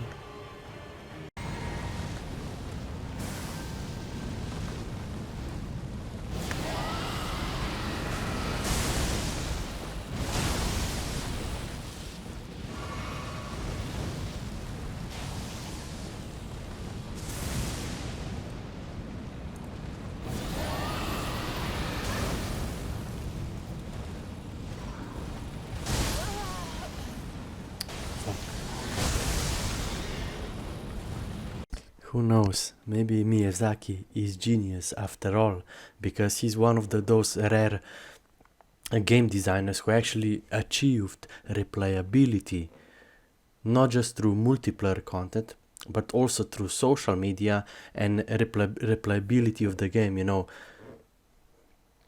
At first glance, you know, when I started playing Elden Ring, it felt like it's this, you know, the game doesn't really feel like it gives you many options, and it's hard. Not only it's hard, but it's also, you know, a bit outdated game design, you know. But then you realize, now that I spent 30-40 hours in Elden Ring, and yeah, sometimes it does feel like a job, the game, you know, but it still feels I will actually have to do my third game replay, like run, because I wanna get all the items, right? The trick here in this game is that you cannot get all the items you want from a single run. You have to actually do them twice, and I'm actually gonna have to do third time now, because I wanna get this item called Millicent Prosthetic. But for that you need to do a quest chain, and if you end it one way, or if you do it another way, you get different item. Maybe I just did it wrongly, probably. But kinda sucks, now I'm gonna have to go a new game so I can actually get this item for dexterity, which is very important for dexterity builds. But then it's gonna be harder for me to continue and progress in the DLC content. So, yeah, I don't know. Maybe we should, you know, wait with this and do DLC first, but I don't know, I kinda wanna be done with the Elden Ring base game before, and then I go to expansion, you know. And this is what I was trying to achieve this, you know, past few days. Getting everything I wanted in the base game. And now I think I will have to start new game 3 actually. Or new game 2. Now I'm new game 1 now. But that's not so bad probably, you know. But the more time you start the game, the more HP and damage the monsters do, and even in the expansion DLC content. So you don't want to do it too much, I guess. And it's kind of interesting, the whole game is designed around theory crafting and character building, but there are a lot of systems in this game that doesn't really promote that. You know, how you upgrade weapons with these rare stones you find, how you it's limited, you know, everything you have is limited. You only have limited amount of larva tears to actually respect the character stats if you want to try different build. That's, in my opinion, we really need, like in PvP, this is the only thing Miyazaki is really missing to promote PvP content, replayability and value you get from PvP multiplayer content. He already achieved one of the best replayability through social networking and through replayability of the base game, you know, to get all the items for the completionist and the quest chains and such. So I think all they really need to do is to add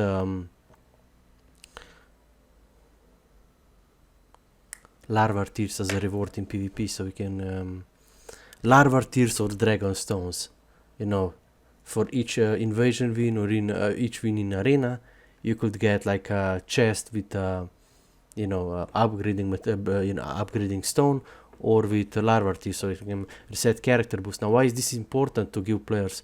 So you can actually try all these different builds and stats and everything this game was designed around, right?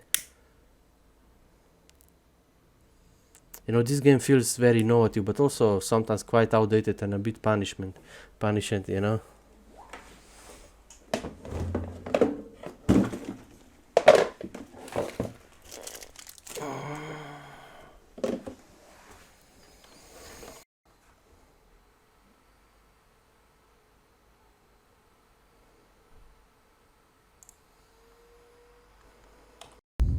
Yeah, this is actually true. Like, I spent hours trying to complete Millennia question, and then I realized I didn't get the item because I only get the...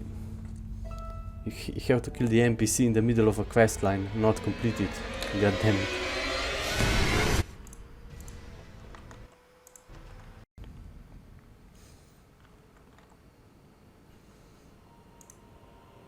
In my opinion, Miyazaki is...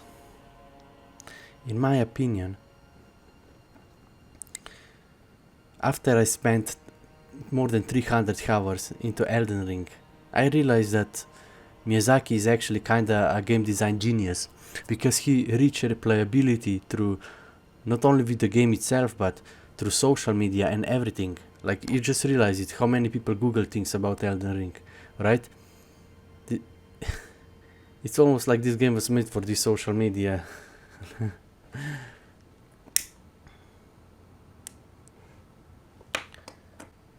It is actually quite fascinating how Miyazaki managed to reach replayability through questing and social media, and how replayability, how many times you have to do to get all the items. You have to play the game multiple times. Imagine if you would also do that through multiplayer content. Like, this game would be probably the most popular game out there. You just need a bit better PvP scene, really. Rewards, so maybe factions, some smithing stones, or larva tears as a reward in PvP. That would be really great. So you allow for more character building, more, you know, so people try different builds, you know, and play the game more, really. And it will really connect the PvP and PvE elements in this game so well.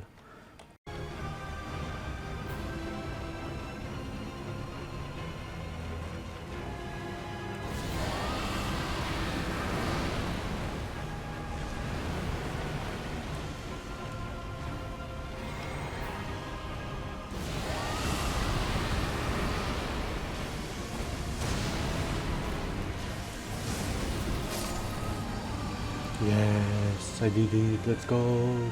Holy shit. Oh my god. Patience is key. Good damage. When one talisman sends you on a 3-hour question, you know the game is good, right? The duality of life. The best reason to start a new game on a same character is that your roundhouse table becomes much more alive again, you know. Guards waiting at the door, you know. It's nice to go back sometimes. Nice you to use them. So we're running out of time. Elden Ring DLC is just over 2 weeks away, and we need to prep a build to handle the DLC. And now we know, thanks to the previews, that there's going to be 100. Hey guys, and welcome to my Elden Ring DLC review. This game is amazing. Best game I ever played in my 2 years of gaming career. Oh, and I also forgot to tell you that I got sponsored to make this video. You know, I got a review copy 1 week before everybody else, you know, so, you know, they really know how to, you know, use guys who have, you know, guys us who have good critical thinking skills to, you know, talk about the game, promote it, you know, sell it to the most children we can on YouTube, you know, manipulate as much people we can, you know, just daily stuff, nothing special here.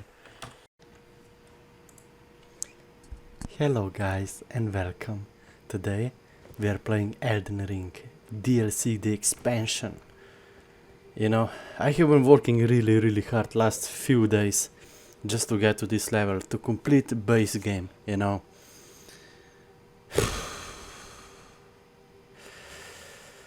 And now we are here, you know. I know it's gonna be hard. We all know that. And I know it's gonna be fun. Well, let's be honest, it's probably gonna be very frustrating too. But, you know, this is what life is all about, really. Challenges, right? And if something is really hard, it feels very good to achieve it now. But you don't wanna do that just by, you know, artificial hardness or artificial content like this game likes to do. And what I also really hope is that they're gonna start focusing more on trying to make a complete game right? More PvP rewards, more PvP multiplayer elements, maybe some basic social interaction. You know, imagine how far invasions could be if you could at least, you know, have chat box, or I mean chat bubbles, or maybe even voice chat, right? Sole reason why Warzone got popular is because the voice chat on that they have, you know. Or leaderboard and rewards, like they could easily add larva tiers as a reward for invasions or arena, for winning arena games. I mean, that will give so much replayability to the game, because the game is designed around character crafting and discovering all these cool items and spells you get from bosses, and then later you can try it against other players, right? That's the most fun part about this game. That's the only reason why I got almost every single spell, every single item in the game, and why I have like 300 hours played. So let's see. Now, before we go into this, okay, we need to make sure we are prepared, okay? We have Dragon Crest, Great Shield Talisman, we have R3 Favor, increases our stamina so we can put in more armor, you know, more protections, very good. You get more HP, more stamina, equipment load, that's good. Blood loss, poisoning. Now, you see, I have increased damage when I do root, and I have increased damage when I do blood loss. So, I have blood loss on my katana, you know, bleed effects, and I have root on my breath, so we can do some insane damage, right? And we could also remove that, and we can actually go more damage, or more, if they have a lot of magic, we can go Pearl Drake Talisman, or Spell Drake Talisman, or Pearl Drake Talisman. We can go Flock Canvas Talisman, greatly raises potency of incantations. Like, I spent it, like, so much effort to get this talisman, and so much effort to actually get another one. Where is the other one? Is the, how it's called? Let's see where it is. Yeah, this one, Millicent Prosthetics. This is for dexterity build, right? I literally had to start a new game just to complete these quest chains, and this is where replayability comes from Elden Ring. You wanna try to get all these items, but you cannot get them in one playthrough. You have to start a new game plus, which is basically the same character, you know, just resets almost everything, you know, not everything, but... And actually you realize, once you know this game, you can actually complete the whole game in like 2-3 days, right? If you know all the paths and you just run in straight line to the goals, you know, then it's very... And this is what really makes Elden Ring so interesting. How can one game be so innovative but also so outdated at the same time, right? The graphics, the world elements, the replayability, the content, the spells, everything looks so cool, right? But even though I think Miyazaki could... I'm really surprised, you know? I also blame social media and lack of criticism why, you know, a lot of these games are not really improving. But... I'm actually very surprised how Elden Ring is so popular. It's a great game after all. The problem is that we are now using Soul Games formula, which is what made it special, but it's also the reason why the game is a bit outdated. We have 60 FPS limit, we have pair-to-pair connection, you cannot use horse in co-op, no larva tiers as a reward in PvP. All these things should already be in the game, and if they expect us to pay so much money, I think it's expected. Okay, let's just go.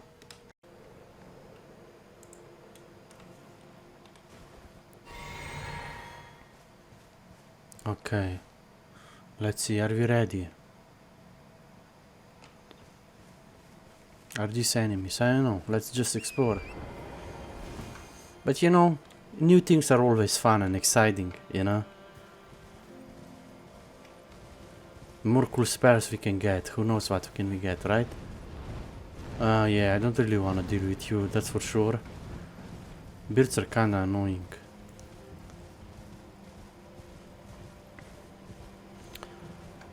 Okay, so... I cannot open the map because... you know what, birdie, let's see how much damage I do. Yeah, pretty good, you know? And this is new game plus 2. This is new game plus 2, so it's not, you know, enemies are a bit stronger, and so I am.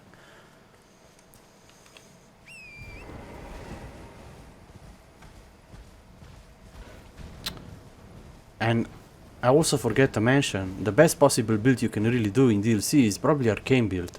Because you get the most luck, you get the most item found. And this is what you want to do. You don't want to farm all these enemies all the time, but when you do, you have a high chance to drop weapons, you know. Birds, birds. What are those though? Let's see what's here.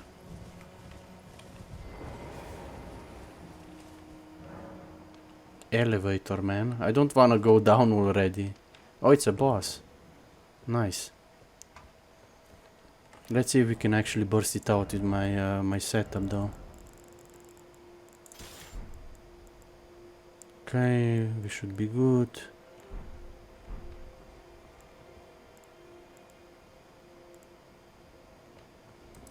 Now just make sure that these last, you know. I really need those. And now we need mana.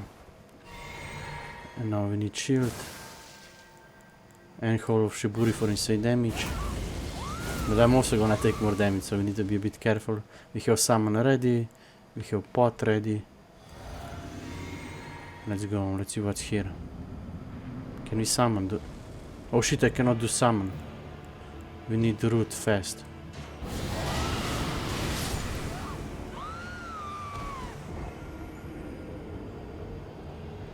Okay. Okay. I see how it's going, Miyazaki. Okay. Okay. So basically don't get hit, right? You don't wanna get hit. And you wanna be more tanky. Let's go for more tankiness. You just have to figure out the boss, really, you know. We have 2000, you know. Do we need more HP or we need more damage? Let's go for more damage. Damage, damage.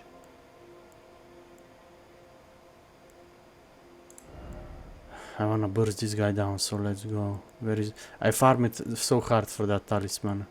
So why not use it? Right? This one. It greatly raises potency of incarnations. And now we just reduce some armor to medium.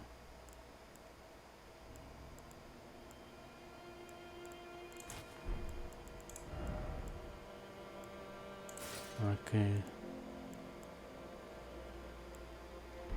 Okay, now it should be good.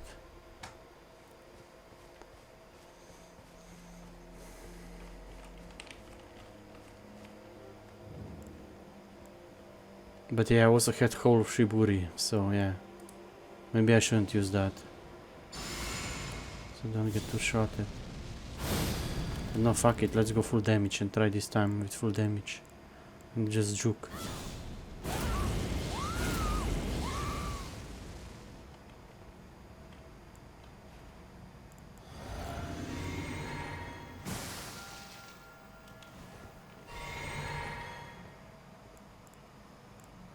I think I cannot use that, right?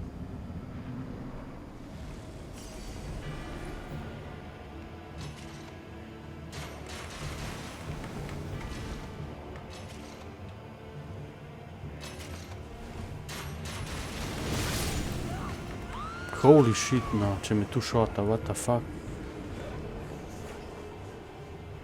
Like, is it my mistake because I started New Game Plus too, DLC, but one attack you die, like, isn't it a bit much? I don't know.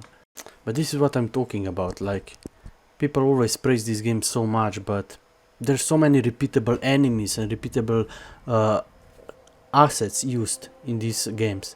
Like, if you just check how the dragons look in Elden Ring, almost every dragon looks the same, right? Even if they're called different, right? The use of AI, I mean, there's so many good elements, but also a lot of problems too, you know.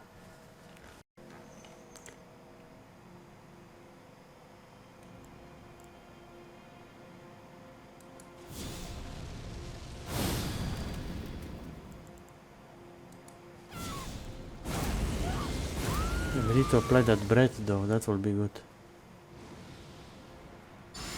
run fast there, so he cannot, you know, use archer. You have to go getting close.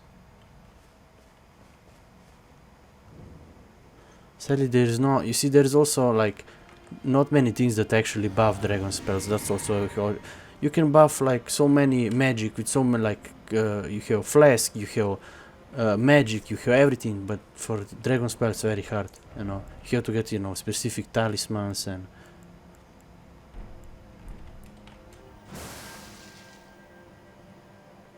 Okay, let's try this. We need to get Bredhoff.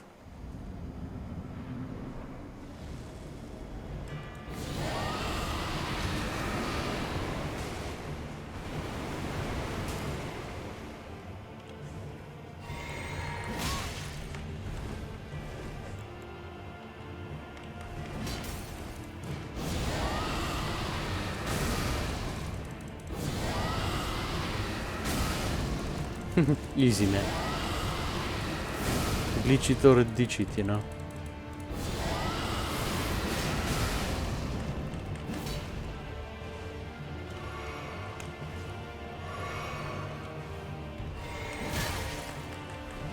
I don't take much physical damage, that's for sure. But there's just one shots in this game, you know. Ledge bait. Oh no. Oh my god, no.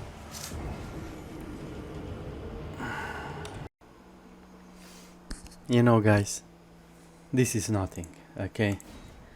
Compared to, you know, I played Elden Ring like for 10 hours, like 2 days straight, okay?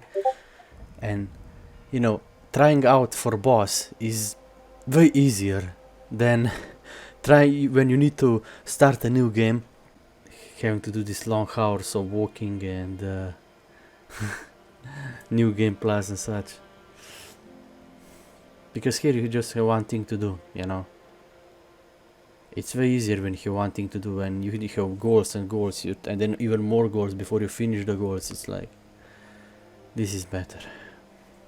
And people always say, why, but why are you cheesing? Like, this game was designed to be cheesed. You have to cheese this game, if otherwise you're gonna wait way too much time, way too much energy out of you. You just have to be efficient. You have to realize that your health, energy and time are also important, right? So not only we are paying for the game, but we're also investing our energy into it, our time. And then you realize, was it worth it? You know?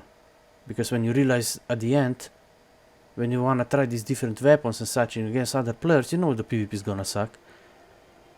And this is why Elden Ring was always like, no matter how much social media manipulation do, no matter how, you know, at the end of the day, this game just needs better system. This game take formula from Dark Souls, but it didn't really go on with the times. You know, peer-to-peer connection, 60 FPS, UI made for console players, you know, parry, and then you have like, parry is not even fun mechanic. I don't know why, like, but people have no idea how strong parry is in this game, right? There are only like 2-3 god builds, and first of them was always parry build, you know. I mean, everybody can use parry, it's not hard, but this is what makes it also fun. And you can have like 2 weapons on each hand, right? But you can only use one Ash of War at once, if I'm correct, right? But you can have 2 weapons equipped in your right bar, for example. Whatever you have here. I cannot activate Ash of War for this weapon, but for this. But you can have 2 weapons here, so why having endurance is actually really good. Because then you can have like 2 weapons equipped at almost any time.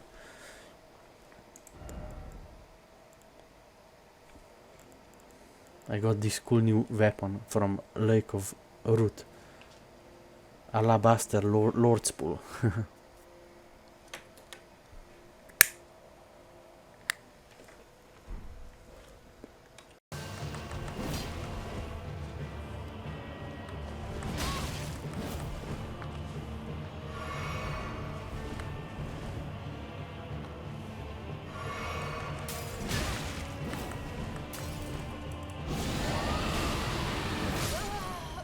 Itak mi dvakrat zadev v tem cajtu, fuck.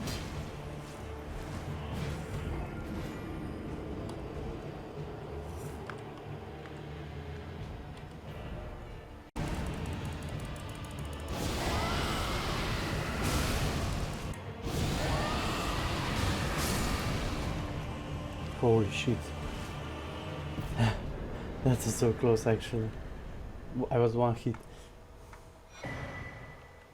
Oh man. Easy. You know, easy.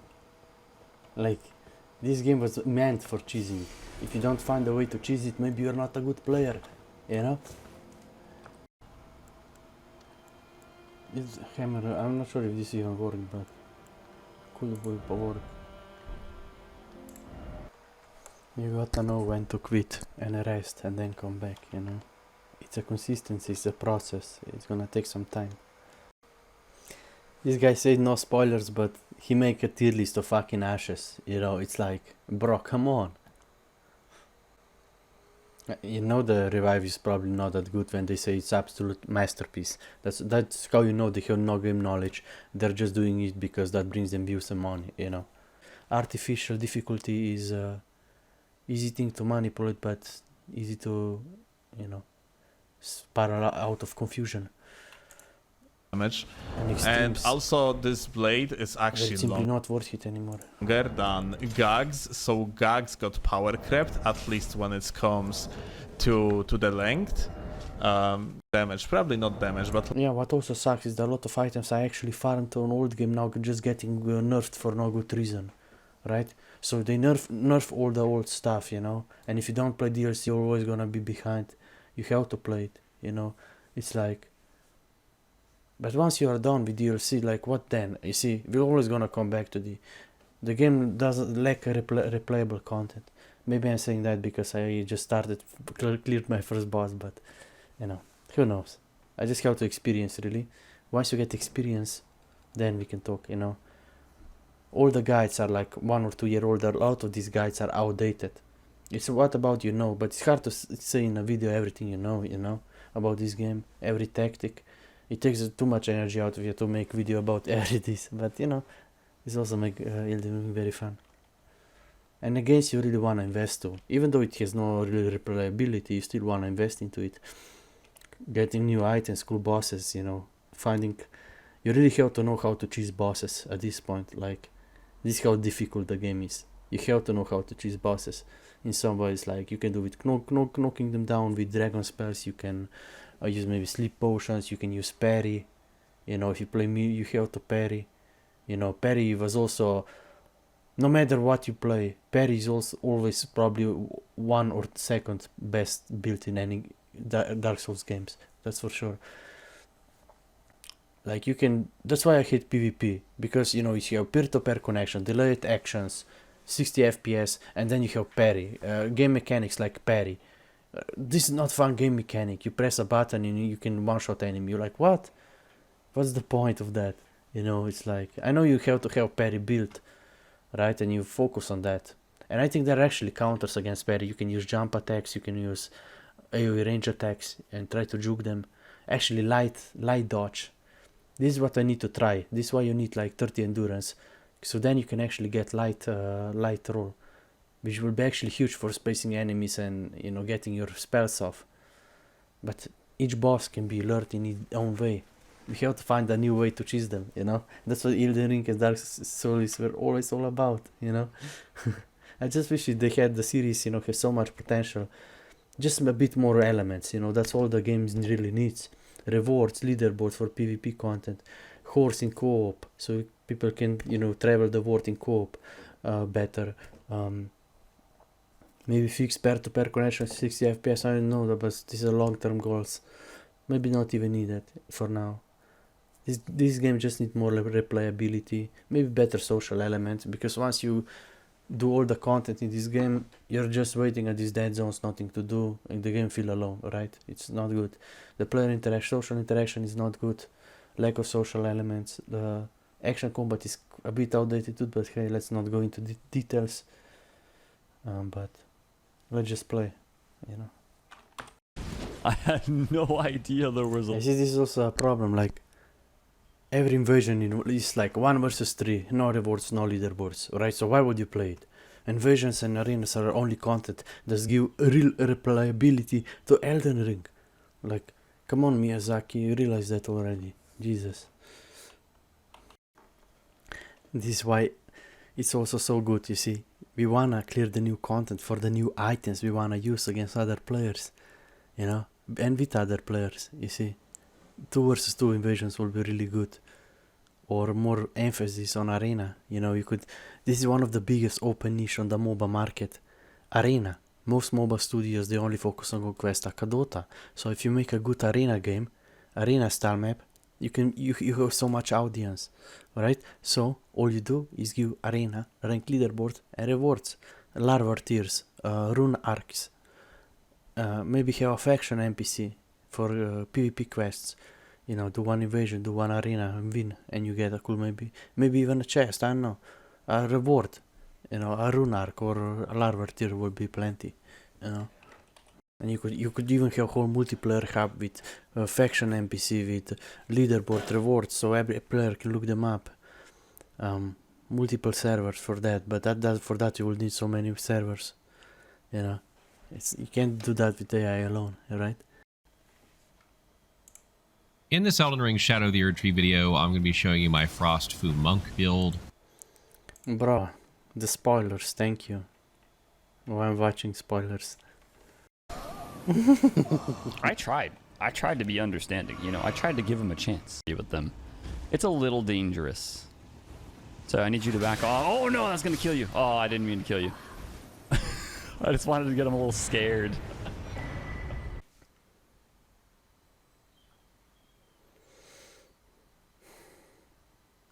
The most interesting thing about Elden Ring stats is the fact that not only knowing what the stats do, but also what are the thresholds, right? So, for example, I just read this post. It says 38 mind. Okay, this is mana. And 38 mind is a first major breakpoint here, because this is the amount of mana you can refill with 1 mana potion.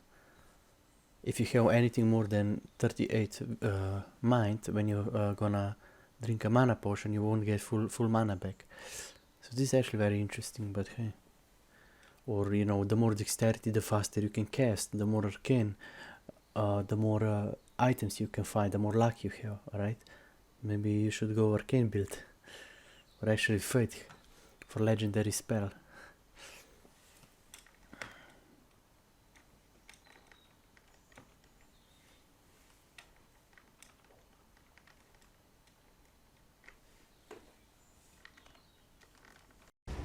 What is a pretty scary thing to deal with on a tree? Oh boy, I know.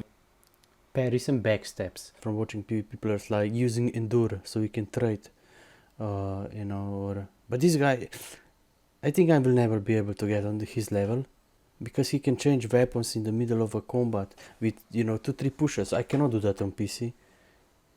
It's just the... Maybe I'm just bad, but maybe the PC UI is not really made to change weapons in the middle of a fight like this guy does. Or am I just bad? Please tell me. Please enlighten me, guys. Please kill him. No, I'm out of range, man. Oh, I fucking rolled, man. Good. See it? Thank God, man. Get that guy out of my game. Oh, the reason we struggled on that guy. Let's put everything insanely high difficulty, because that makes for content, right? Ah, damn it.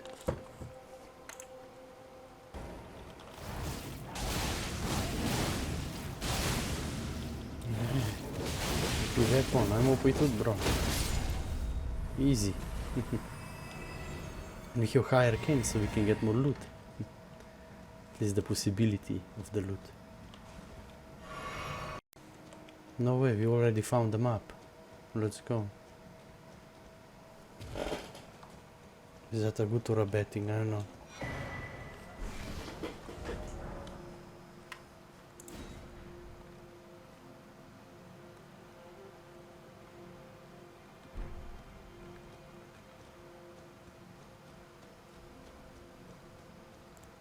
Can still use breath attacks though.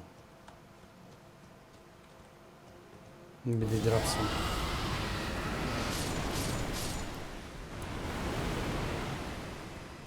We have high arcane, so it's worth it. Rather fruit. Okay, not much.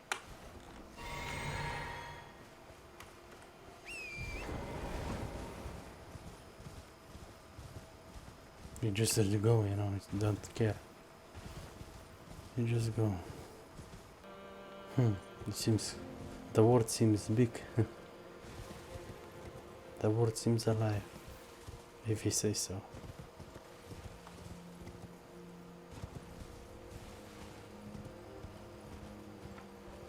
Let's see where this leads us.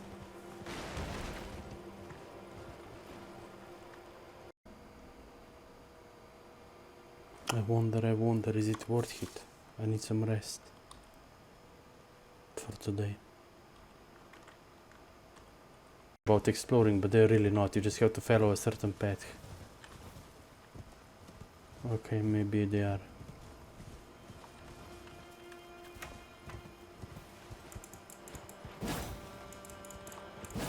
Why is there a dead end? Nothing here. What? And what's the point?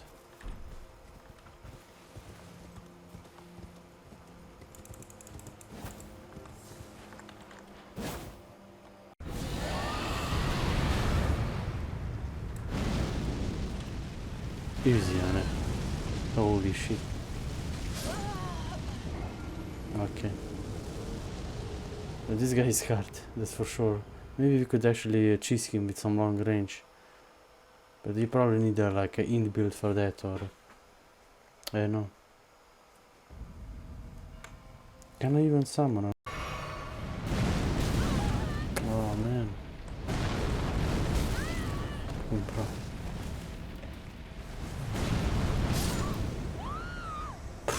Well, he can just do that, okay? Just ruffle stomp, you know, ruffle stomp. Fuck me. Get a good night's sleep and then try tomorrow, you know. New game, new day. You know, GG. Yeah, this game seems really challenging and fun and a game made for men, you know. Even though, like, I don't really like half of the mechanics in this game. Parry, fucking, you have to cheese bosses. I mean, maybe this is the fun thing to think, you know, how can you use environment. Or maybe just, you know, Miyazaki having fun and put the, you know, strongest boss in the early game, in the first area, right? Not. But I saw another of this guy down there. You know, like what? This is Miyazaki plan all along. It's not about copying AI assets, no, it's about... Oh look, here's the starting zone, here is the boss you can't beat. And here's also the look of the same boss you're gonna have to fight twice, you know? And if you can't beat this one, you know? But maybe once you get stronger you come back to this boss, I don't know. Just a guardian, really. Maybe it's not even... Maybe you don't even need to kill him. Maybe just progress. You know, let's just progress. Fuck.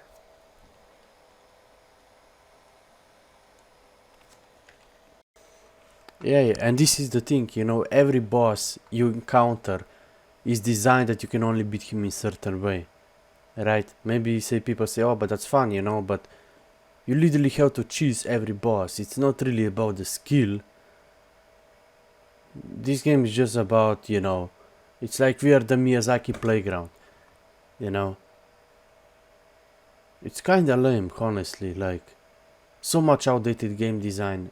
Not basic social PvP elements, no multiplayer or open world elements, and the only replayability he can really reach is through artificial fucking difficulty, you know, through AI, through fucking that players get two-shotted.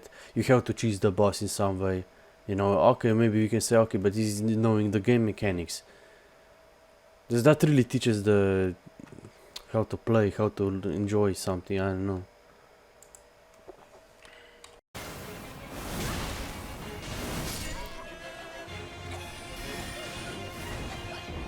I just cannot get hit by any of her abilities, you know. Okay, no problem.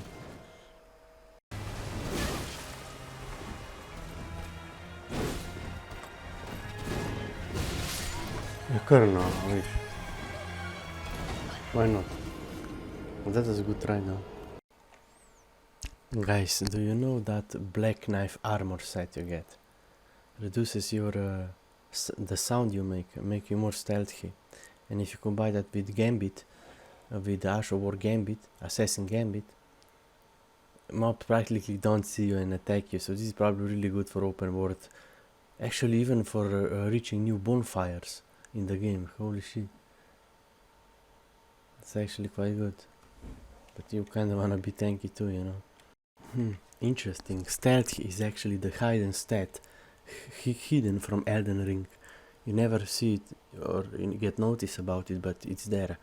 Stealth, parry, backstabs. This is how Soul series were always designed about. How to play the game. You know, now we have all these spells, but I barely know how to parry. I barely don't have experience. And one of the huge issue here is that also you cannot get experience in this game in PvP. Because 1 versus in arena, we can't really practice there. You know, all these tryhards. And then you have invasions 1 versus 3. Right? There is no room to actually improve and try. That's the problem with Elden Ring PvP, and there's no rewards and there is no leaderboards. You know, that's the big problem. And PvP itself is very, you know, unfair. If you do invasions, you can do 1 versus 3, 1 versus 2. If you play arena, well, there is like all these tryhards, control tryhards, and well, you can't really learn. You know, if you die in few hits, you can't really learn. You know, and it's so punishing, and without experience, without practice, you cannot really get better. That's a fact. There is actually an ability called darkness. Let's see.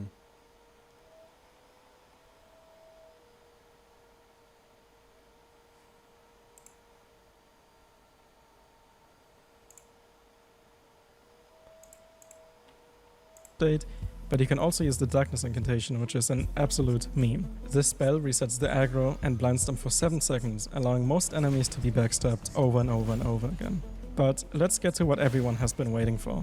Bosses. Many of the open world bosses in dungeon are more likely to happen at... Woo!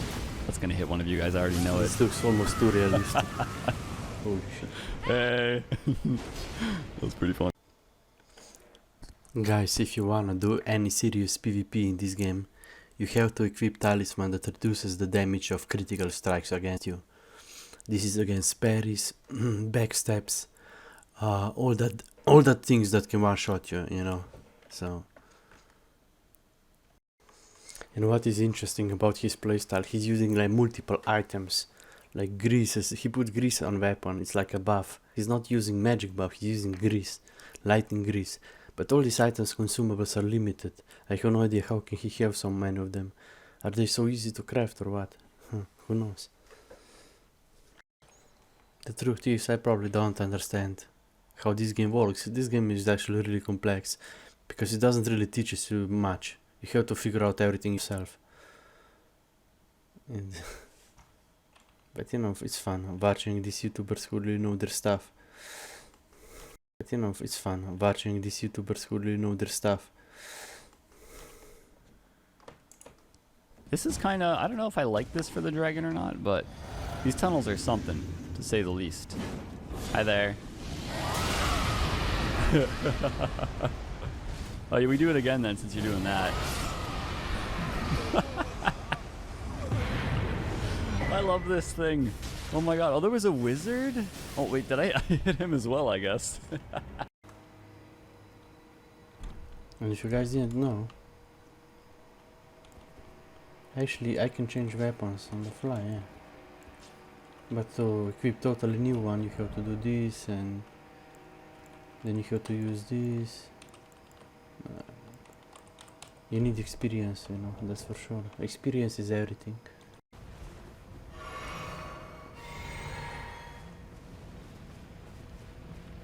I just wanna practice. Can you leave me alone with this stupid range?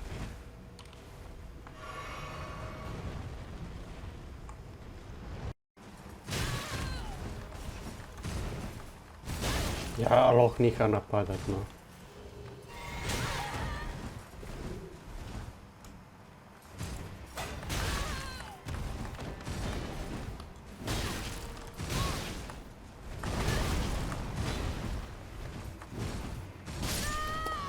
Fucking hell, bro. Aloh neha napadat. Jesus Christ. Hey guys.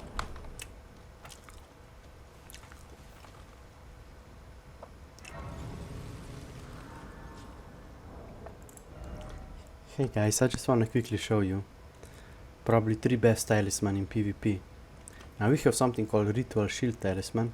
This increases your HP when you are at raises your defenses when you have maximum HP. And if you combine this with Bubble Tear, that gives you 1 hit for free, then you have some amazing shields on you. It's like 2 layers of shields. Now you can also use let's see,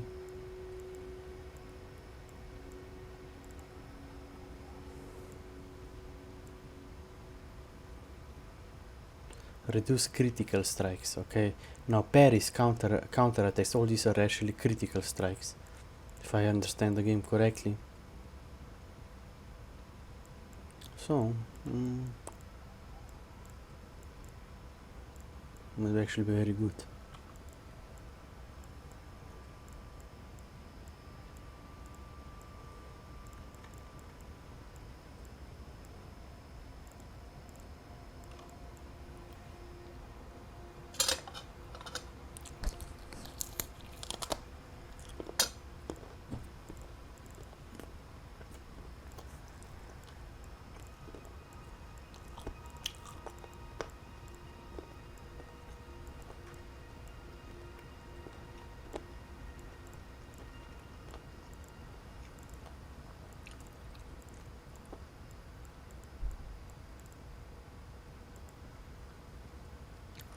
Crucible Scale Talisman.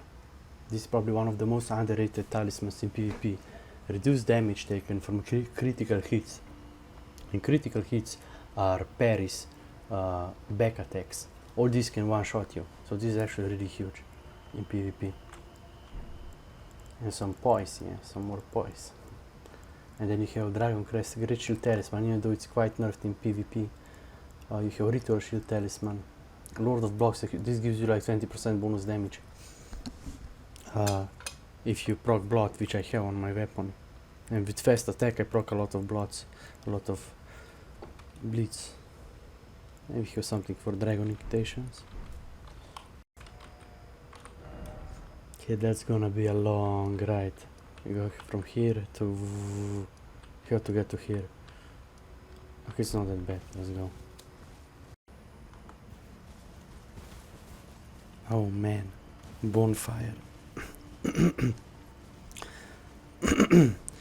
Bonfire. There is nothing better than bonfire when you found it. Just when you need it. Oh man, bonfire. There is nothing better than when you find a bonfire. And it's just exactly when you need it. Oh my god, oh my god. 1 HP we get to this. Holy shit, that was so. I just followed my instincts, really, and you can only get instincts from experience. That's the most powerful. 1 HP, man. Holy shit. Okay, well we got on the golden one. Oh man, 1 HP. I fall from the ladder. Oof. Is this happening to you?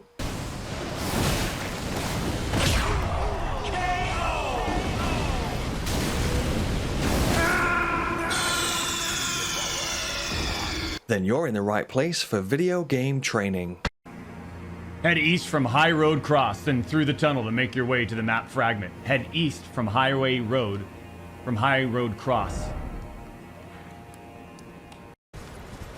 I don't. We're at the spot again, champs. It's a dead end. There's nowhere to go here.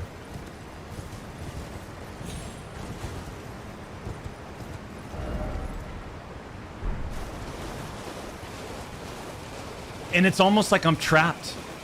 You can also wear a magical protection talisman, but physical is still very good, you know. This game is based around physical, but if it's only 5% in PvP, right? A lot of the items are nerfed in PvP compared to open world, you know. That was my point.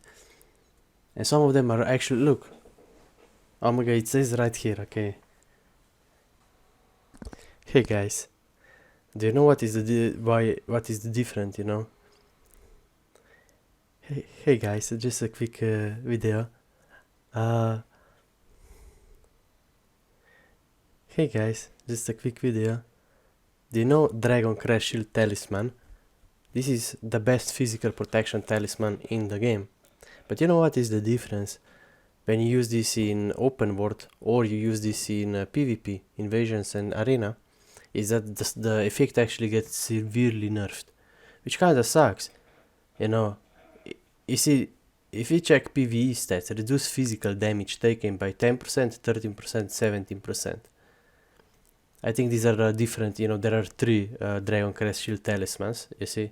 The highest tier one gives you 17% physical damage reduction, which is almost 20% less damage on physical attacks, which is really, really good. But the issue is that this is heavily nerfed in PvP. If I'm not mistaken, you see, in PvE you get 17%, almost 20%, but in PvP you only get 5%, if I'm not mistaken, on this talisman, on the highest tier. In my opinion, this should be at least 10%, at least 10%. So, you see, so, you know, people don't get to 3-shotted, you know, like, currently it's not even worth using it, because you know, you have so many good other talismans to increase damage, or for poise, right? So on and so on. Endure and just kind of... What is very interesting is that we have 2 sets of weapons on our character, and for a while it was very hard for me to understand this, but your R1 and left one are one set, and R2 and L2 are your another set. You have 2 sets of weapons on you.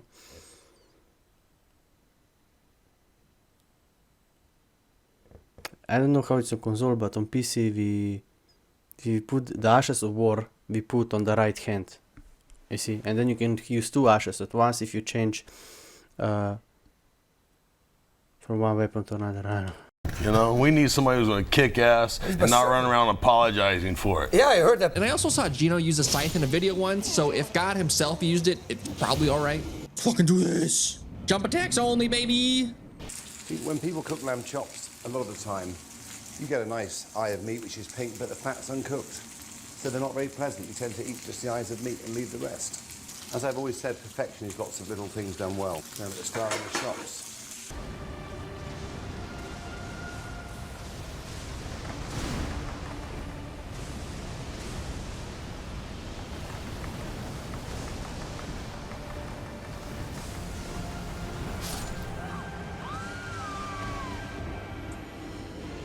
Are you for real?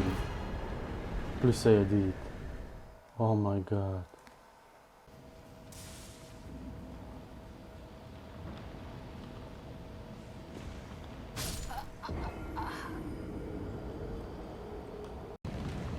Bro, I killed the dragon, but I didn't get any runes, I only get the remembers. What? Holy shit.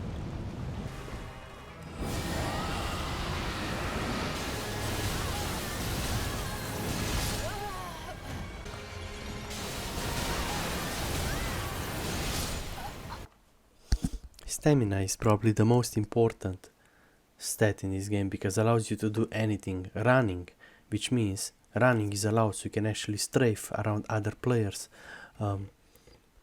Dodging, using attacks, everything in this game needs stamina. And when you run out of stamina you feel very slow, very sluggish, which is you don't really want in this game because it allows you to do anything. Running, which means running is allowed so you can actually strafe around other players. Dodging, using attacks, everything in this game needs stamina. And when you run out of stamina you feel very slow, very sluggish, which is you don't really want.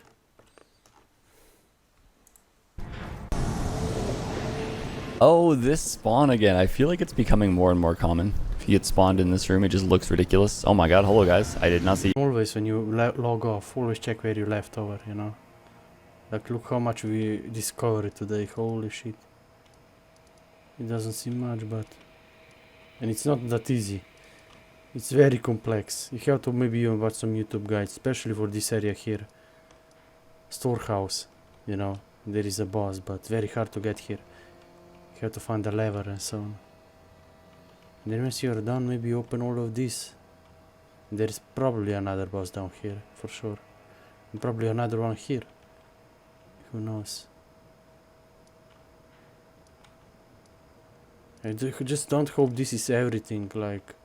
Then the game feels kinda small, right? But we'll see.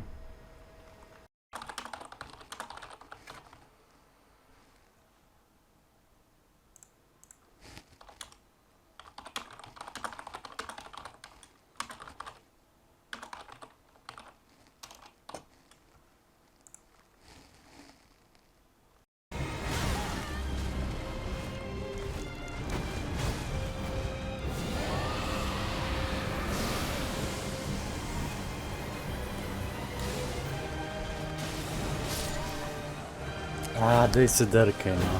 Če bi se temu dodžil, bo kaj zmagal. Fuck off. Jesus, so close.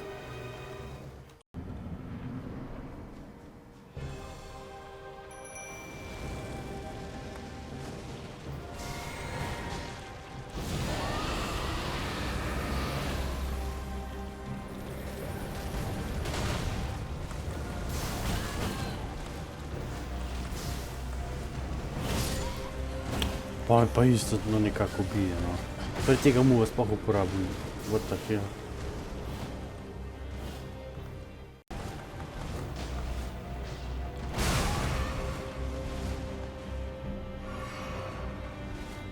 Še nič ne morem, no. Pa še ta zašteka, ni dost. Ni dost, mora pa še keybind zaštekati. Fucking Miyazaki,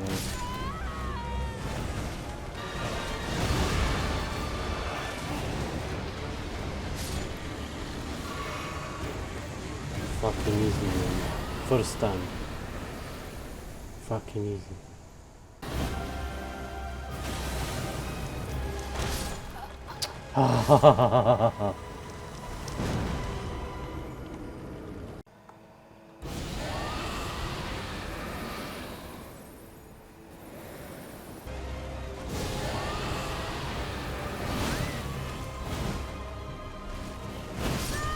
Ita. Perfectly, ne vem, samo podrkam. I'm immune to frost. No, LMFAO. You're the goddess of rot. Cool. Does that mean I'm immune to rot? No, LMFAO. You're the lord of blood. Cool. Does that mean I'm immune to bleed? No, LMFAO. Heh, bad news. I've memorized your attack pattern. The good... Yeah, this is like another thing about Elden Ring. There's so many things that are locked behind limited amounts. You know, you have perfumes. Nobody's using perfumes because you can only get like 10 bottles per run. Like so many of these items are artificially locked because you can only get, you know, certain amount, 15 larva tears. You can only get like 10-20 perfume bottles in a single run. Like this game was artificially designed in such a way that you keep on playing it, that it's just artificial content really, because they don't know how to make replayability through multiplayer content, and then they implement all these systems that limit the whole game, which are designed around it was designed around character creation, you know, trying out all these different cool spells and weapons, but you can't really do that because most of these items are locked behind. You can only get like 10 of them in one run. Like, what's the point? So many game mechanics in these games are just meant to frustrate you. It is. Half of this game is just you basically trying to fight these outdated game designs. You're not really exploring or fighting with the game, you are literally just fighting with outdated game design. And that's a fact. Because half of the system in these games feels like it's just made for artificial replayability, not for actually making the game fun and, you know, theory crafting and trying all these different builds, items, weapons. It's literally what the game was designed around, and it's not doing that well. Like, where is Miyazaki when you need him? Where is his innovation? Where just add larva tears as a reward in PvP, just add perfume bottles as a reward in PvP. You guys, this is how you would solve most of these issues. You just add larva tears or perfume bottles as a reward for invasions or arena, not just run arcs. And then, believe me, people will play the game much more, right? But currently the game is kind of frustrating in a lot of ways, and I don't know what Miyazaki will do about it. Hope something. Does Miyazaki watch Elden Ring theory videos? Let's see. Jake would be proud my own.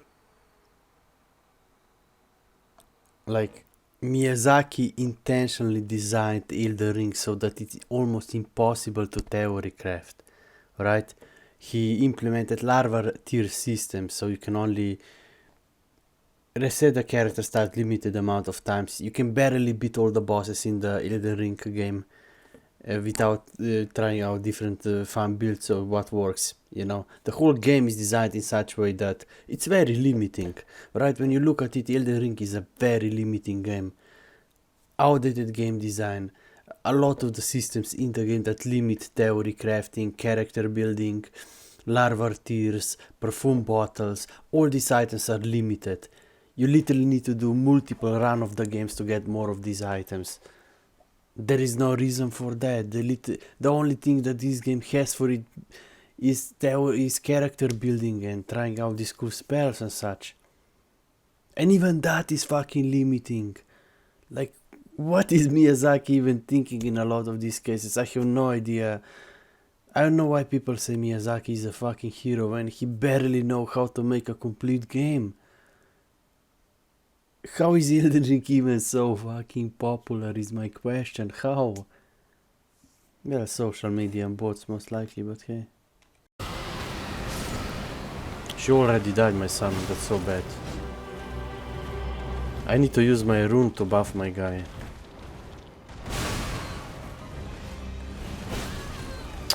So hard, man.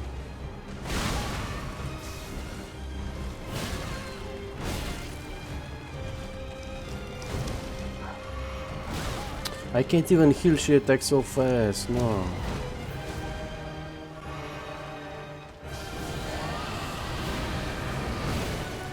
Of course.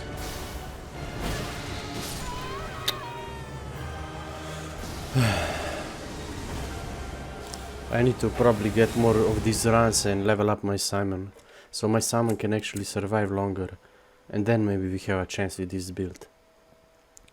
But this is literally just artificial difficulty. Why did I uninstall all other games when this game is so hard and frustrating?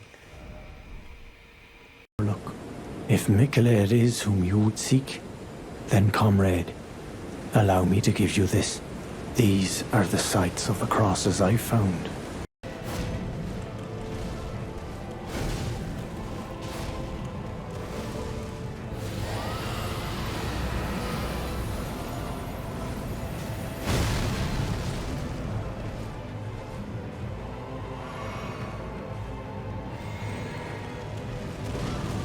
Покорники.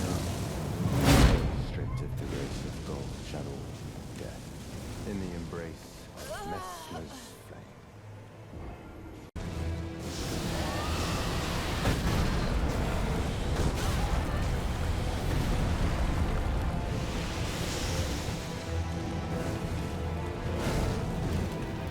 Oh, lightless creature, embrace thine oblivion. Yeah, I think I reached my limit with this game and with my build, really. You know, these guys attack so fast I cannot cast. Maybe I could try a Klomau, you know, but I don't know.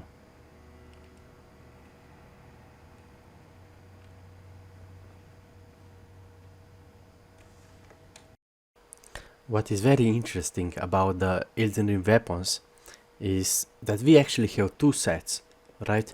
I mean, this is at least how I play the game. You have two sets of weapons, you know, you have a shield and you have a sword. You can use Ashovar from shield, or you can change your right hand to another set, which is maybe can be a dual blade or something like that, with also Ashovar, you know. Kill Mesmer, which is one of the bigger bosses in this big castle. But we're not strong enough, simply as that, so we just need to do some exploring to get those earthly stuff, so we boost up our character, right?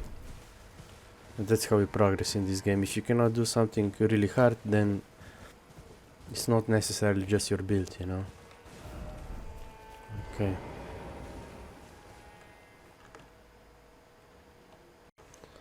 Now let's go, let's try this.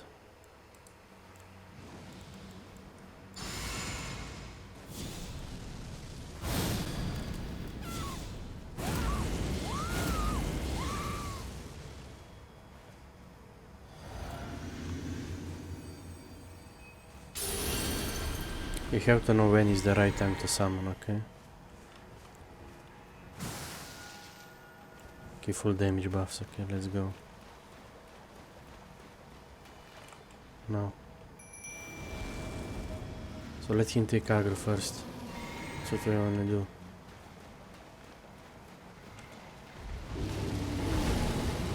Okay, let him take aggro, please.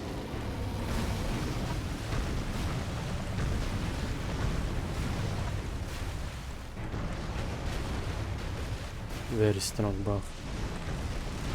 I need my guy to take aggro, please. I have to be patient. Okay, now we can do it. But you see how fast my summon dies. You see, that's the problem. And even buffed him with everything. So strong, so fast, and so persistent. Not give you any time to breathe. You have to play perfectly. This is like polar bear, you know? Oh no, yes, now's the time. You can actually do it with rot. Holy shit.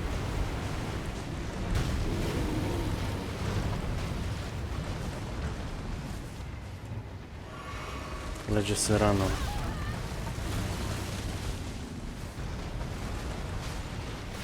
Yes, the root. And this health reduction from my summon reduces his max HP, very good. Ooh, build of larva, let's see.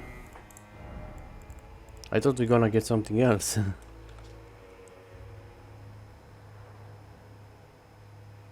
The pelt of Ralva, the great red bear, worn upon the head without modifications. Enchants incantations of what is jokingly called Bersa Communion. What? This untreated hide worn at the end of the bloody bout is just the thing to make a wild bear out of a warrior. Very interesting. Bear incantations. Holy shit. Let's go. That's cool. Worn upon the head without modifications. Enchants incantations of what is jokingly called Bersa Communion. What? This untreated hide worn at the end of the bloody bout is just the thing to make a wild bear out of a warrior. Very interesting. Bear incantations. Holy shit. Let's go. That's cool.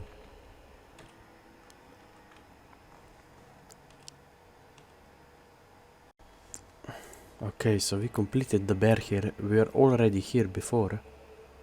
And we completed the castle. Now we just need to kill the boss here, right? In this area. But we still didn't discover this area though. So we have to go down here. This game is the world design, alright? You cannot jump from this area to this, you're gonna just die. Right? You always have to take this specific path, so that's why I really don't understand fall damage. The insta-kill fall damage, that's really not good for half of this game, especially for traversing. And then you all have to go so around, and so you don't die to fall damage, and then you can go, you know?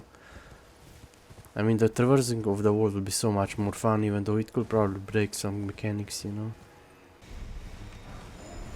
Heal from afar, okay, very good. right?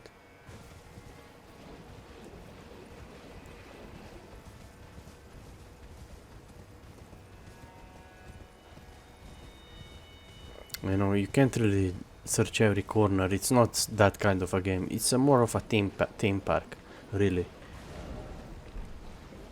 I mean, yes, you can pick up a lot of items, but most of also the big problem is a lot of these items are not that useful. What you pick up, right? Holy shit! I have no idea where I'm going, but maybe there is something here.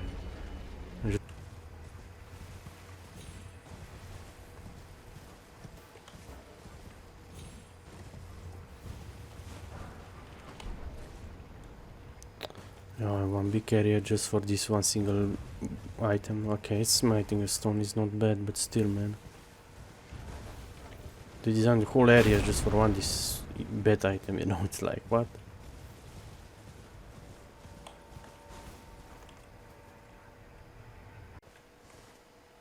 Well, there is so many things to discover, I don't know what to do.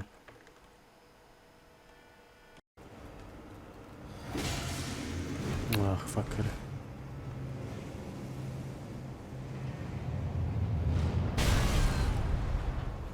Holy shit.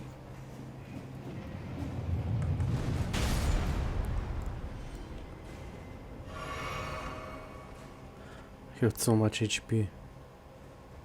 I mean...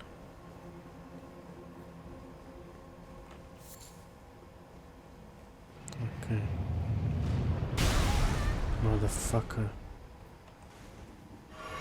We just run for this item.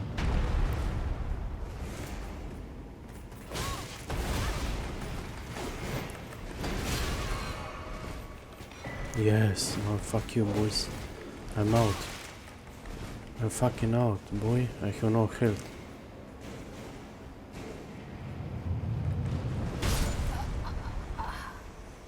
Well, we got the item. Maybe I should actually level up this Ash Award we got, because it's probably might be better than my base game Elden Ring one. Even though it's plus 10. But yeah, this dungeon... What is important is that you get the reward or bonfire at the end of your run, you know. Oh yeah, so we got the Scorpion Ash, which looks really cool, and Black Knight Captain Who. Who? Is that the meme? Is that the meme?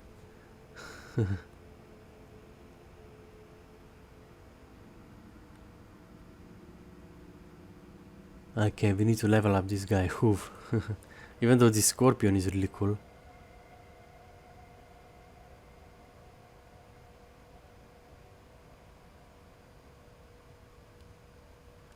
Ah, yeah. Nice.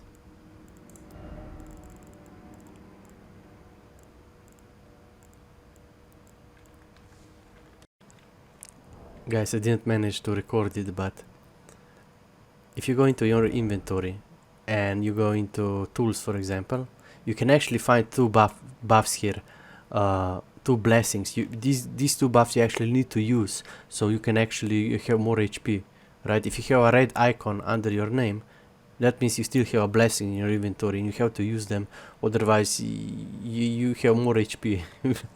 I never knew that, you know, it's crazy.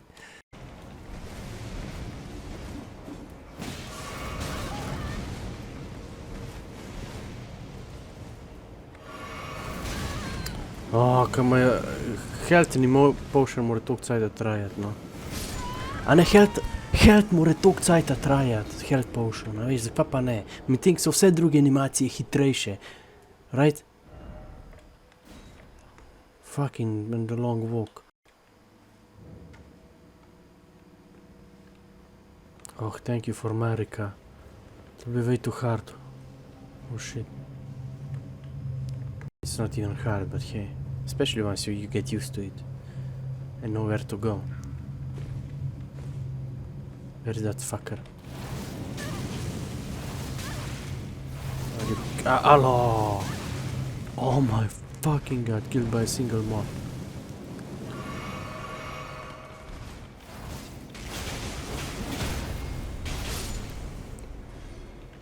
That's why you need a weapon in your hand all the time.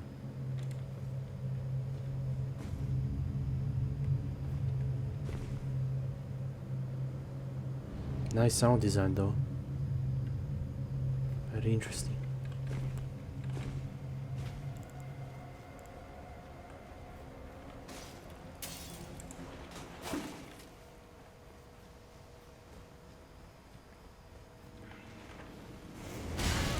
I just used potion, no.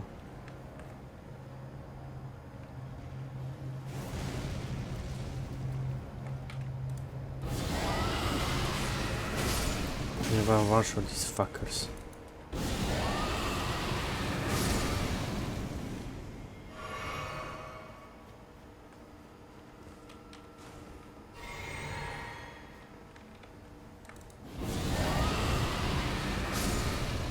Fucker.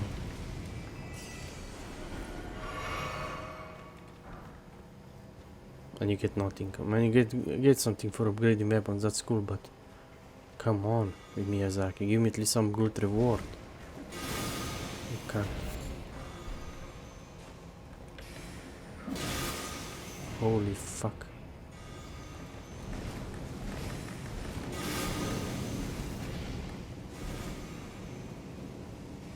Only one potion left.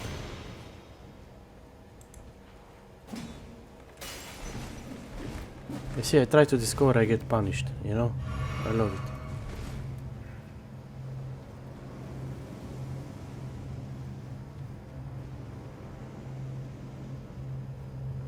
Bro, at this point I have no idea where to go. What is this dungeon?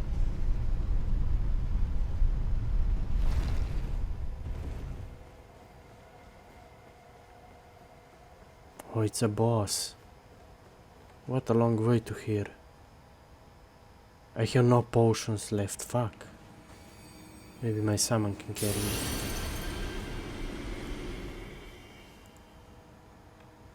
I have a lot of these, so let's use buff.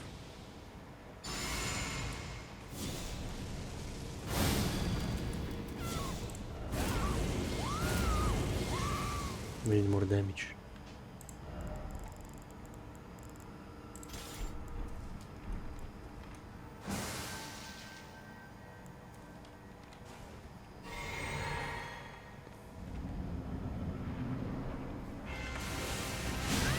Of course, you can't even summon. Of course I can't even summon, no? Because Miyazaki, he loves that shit.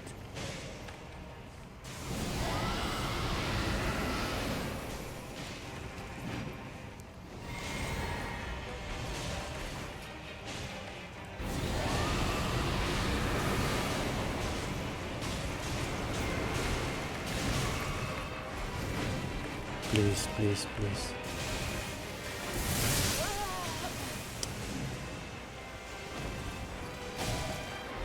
Okay, now I'm back, brother. Now you die. Full potions, you know, full buffs. Insta summon. We'll see now, we'll see, brother.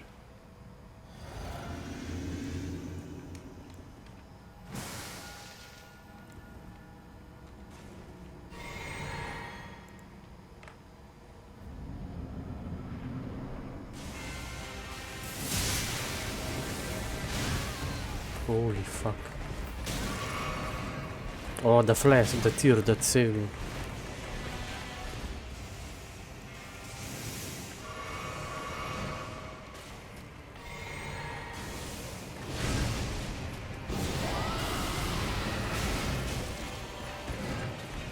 Please, tear.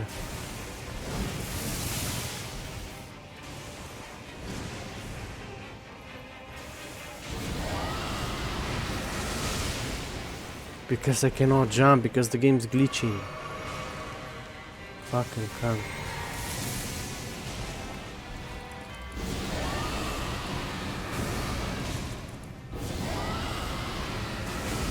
Of course he jukes perfectly, you know? Better than player. Okay, okay, this is how the game will fuck me, okay.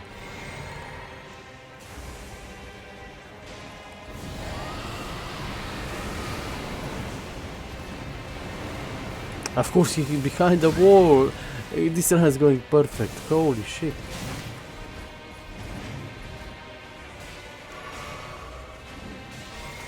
You still, yeah, my summon is almost there now.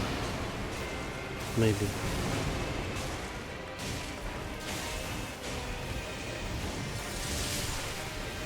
Ah, fuck, my summon is dead.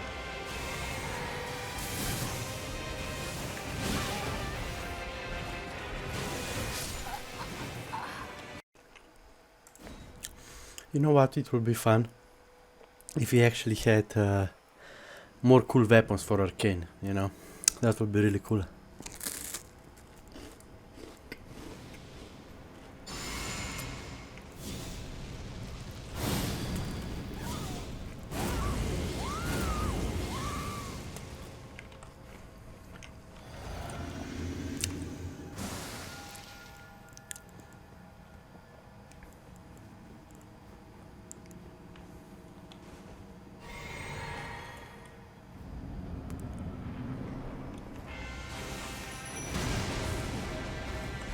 Okay, of course.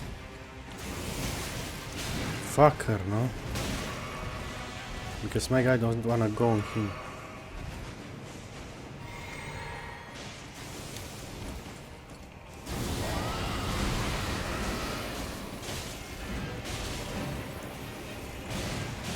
Of course, they're fighting under me.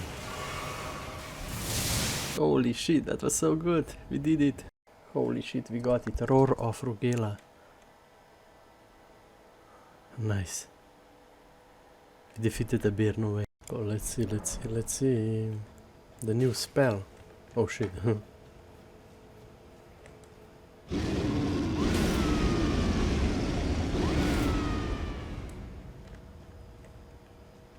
This is like shield.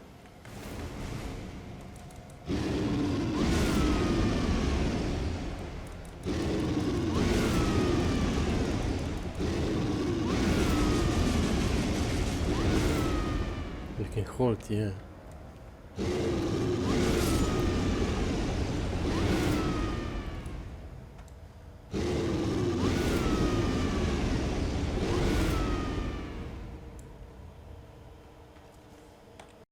Do you guys think it is possible to jump down there?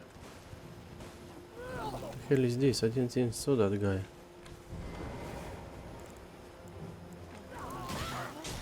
Fucker.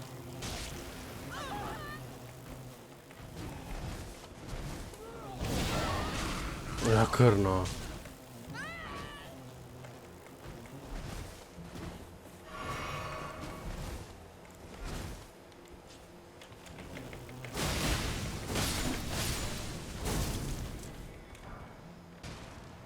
It's just a normal mod, what the fuck?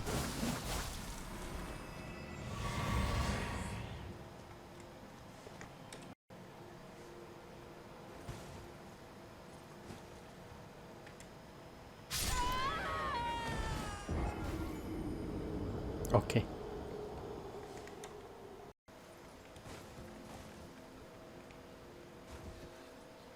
No way. I thought this is Miyazaki game.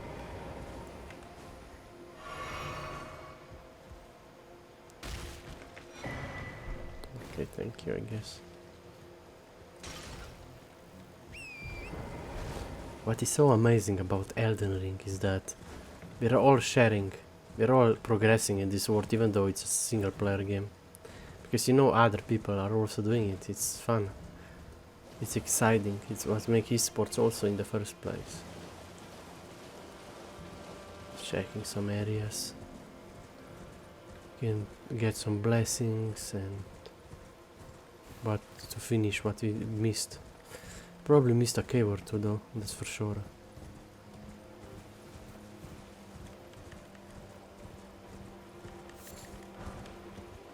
Grave bit armor. I think I already got this one, right? No?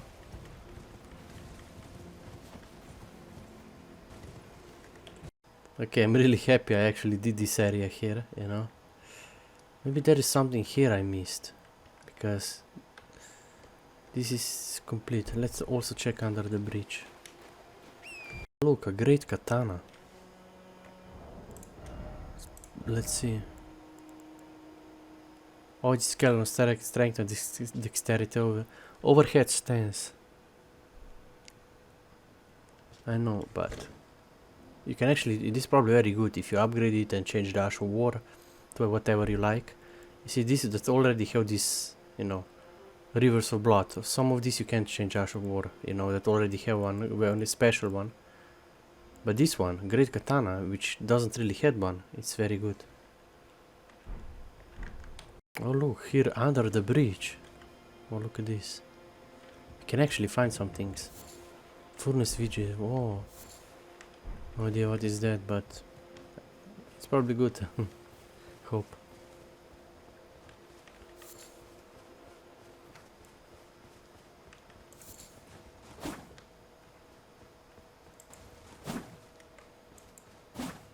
Oh, actually I just learned, if you go and you run and you press left click, you have a really good attack. I just don't know the keybinds for this game. There's so many things about this game that are you really need to learn. For example, if you go here and you see, you know, more text here, this is a quest, so you have to go for quest here. You know, it's not just the name of the location, but also like a quest, red, you know, more red and white text. Then there you have probably a quest you need to go do or talk with someone. Really, now I just need to clear the boss. But oh wait, you can actually, oh no, you have to probably beat Mesmer and then you do all this, I think, and get here. I don't know. This one, let's do this one. Oh my god, I also just learned how you can actually two-hand weapons. You press E and right click on a mouse. Because nobody tells you about this in-game, like, it's so hard to know all the keybinds. How to two-hand weapon, you know. Holy shit.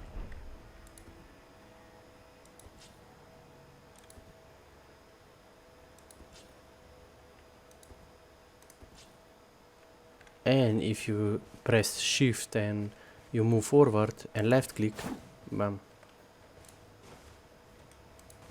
And this is just if I press shift.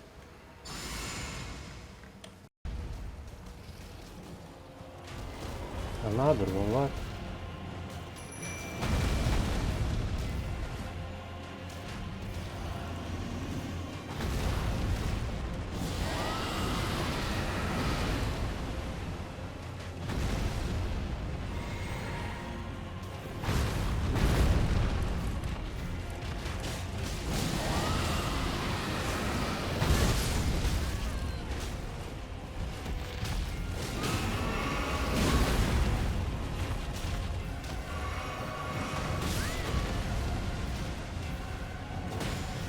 Holy shit.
Well, I am. It is a inland seeing that. Allow me.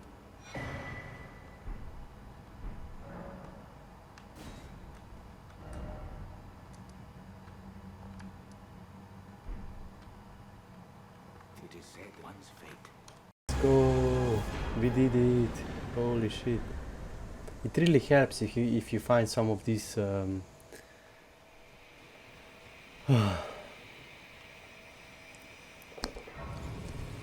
You kind of have to explore to actually progress in this game, which again is artificial hard, you know, Shadow Realm Blessing basically empowers your character and your spirit in this DLC content, right? But this is also kind of lame because this is artificial content, because then, I mean, it's fun, but again, it's artificial hardness. It really shows that how weak their game can be. Like, they can just put difficulty whatever they can, and you know, it's kind of lame system, but you know, I guess it's okay. Now that I, you know, explored a lot of more map, you see. Today I explored, like, I went from here, then you have here some mice, here, but check here, and then check all this area. This is there are 2 areas here, and then this is final boss. Okay, it's very confusing, but we did it. Let's go. I'm happy. Okay, and we reached another area which is sealed by darkness. Okay. We already did everything here, I think. Pretty sure, yeah. So this is like a final boss, you know.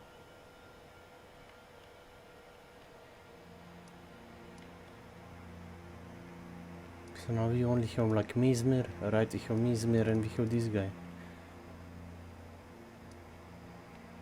And here, yeah, you can go down and up, okay. To like give me some credit, you see. I'm waiting, like, look at all these buffs, buff, all these damage buff. That's how I can clear. And I even take more damage if I wanna. Okay.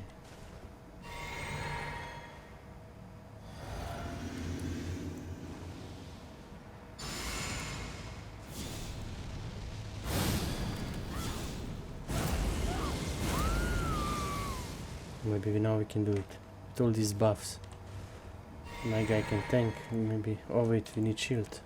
You see, so many buffs. That's how I do it. This is how I do my build, you know.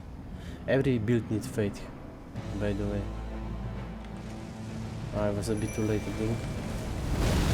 Oh no, I was perfect. Holy shit. Come on, my...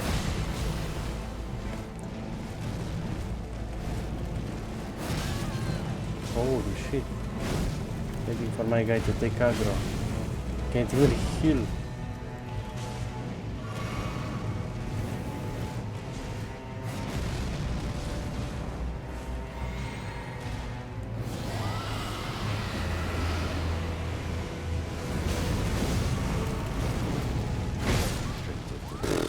Holy shit.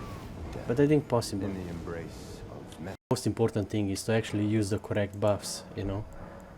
Okay, let's see. We had against Scarlet Rot for previous boss, but now for this one we can of course use this one, Flame Protect Me, greatly increase fire damage negation. Right, and you can, on top of that, you can actually, I'll go full damage, but you can actually equip this one, Flame Drag Talisman, you know, easy. Alrighty, let's go.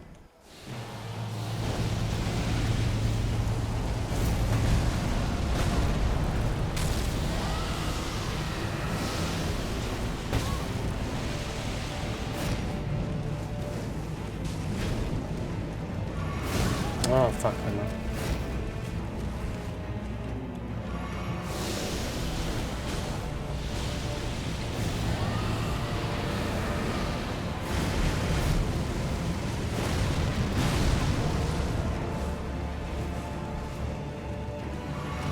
Oh, of course. Man. Oh, lifeless creature, embrace thine oblivion, as shall I.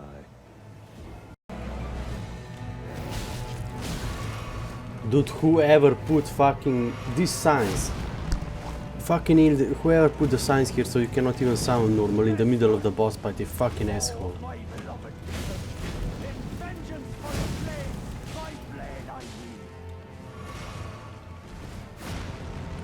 And my run is ruined because, yeah, let's put fucking this useless sign with useless tips. Not once, almost in all my Elden Ring career, I have seen a useful tip. It's rare, very rare. What's the point of... Is this the best social interaction we have in this game? Stupid meme signs that never helps you, that usually just fuck you over. Wow. And this is the best social interaction Miyazaki could come up with. Fucking stupid signs on the floor made by players who are...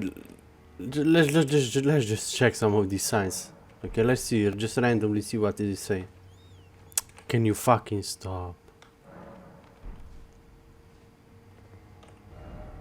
Offerdung. Wow. Don't give up. Okay, thank you.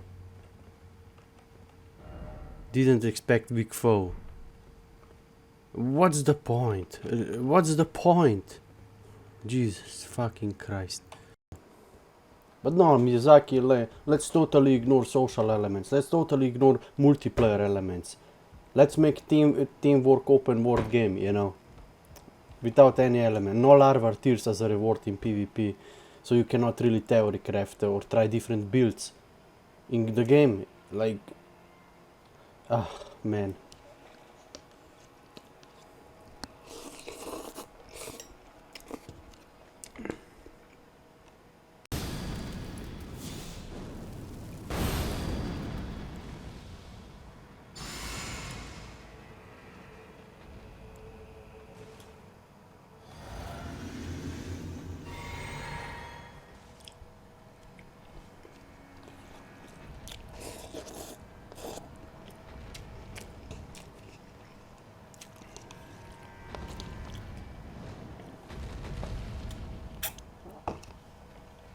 Nobody, you're missing on almost 30% damage and protections. And how? Every build needs 30 faith, so you can use Golden Bow and Flame Protect Me.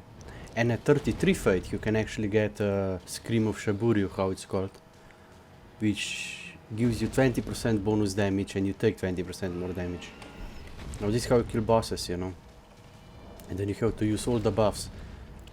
Buffs are a huge deal in Elden Ring. Every build needs to use them, and it makes so much of a difference. We wonder if I can actually kill this guy. Maybe with a root.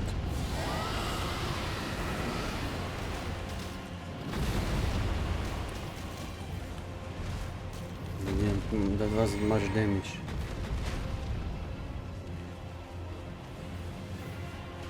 I don't wanna use summon.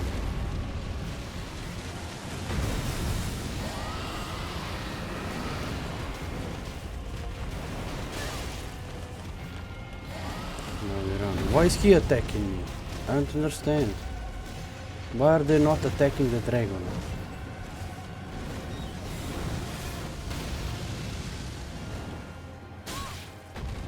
I healed, bro. Fucking archer.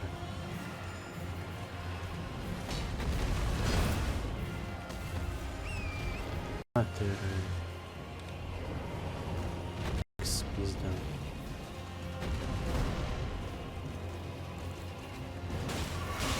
Ja, dajte me vsi napad, zakaj pa ne, no.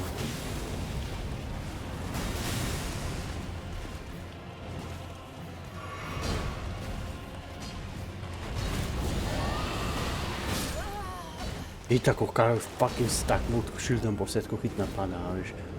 Največji weapon v igri. Jesus Christ.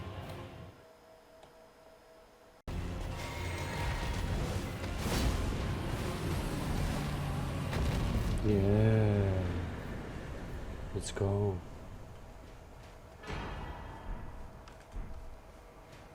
I better get some new spells, dragon spells, man. Or I'm gonna be mad.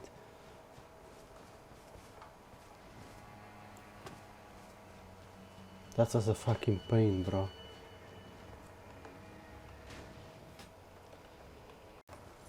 Like, imagine putting 2 shadow dragons in the game, but you didn't give reward for shadow dragon spell or poison dragon spell. No, you just put some somber stones as a reward for killing a massive dragon. The same dragon 2 times, like... Come on, Miyazaki, like, is this all you can do? Fucking little cunt, eh?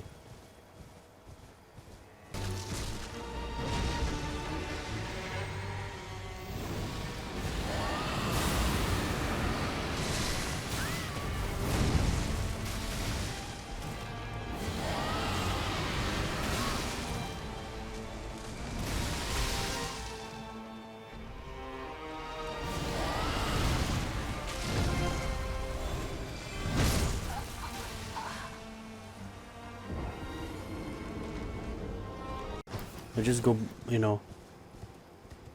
Maybe I just went with a shortcut, but man.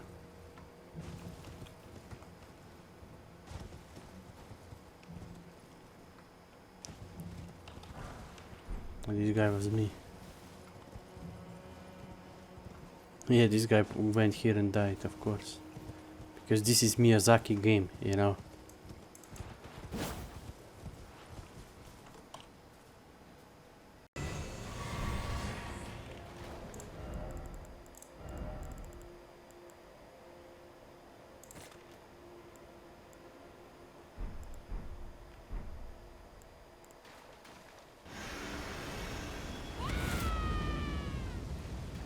That's kinda cool actually. And then you can also cast swords, you know, around you. It's pretty cool. Let's go.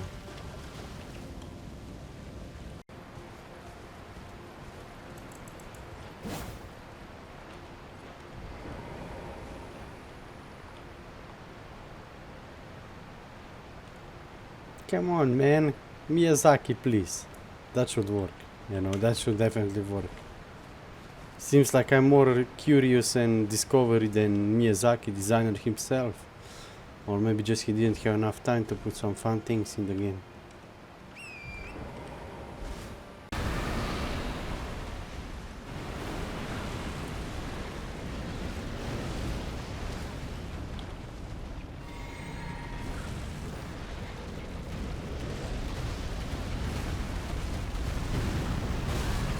Ce melitosa di uno. Ce.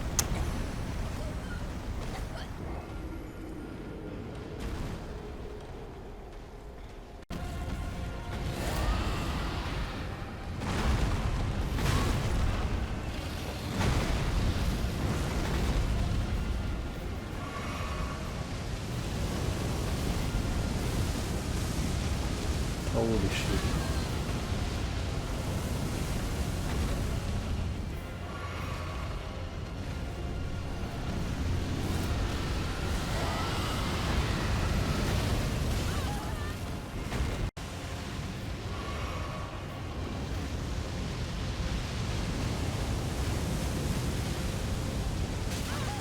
Oh, kurna.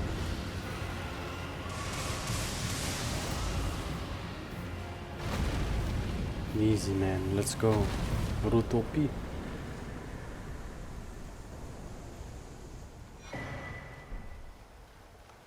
Dragon Scale Flash.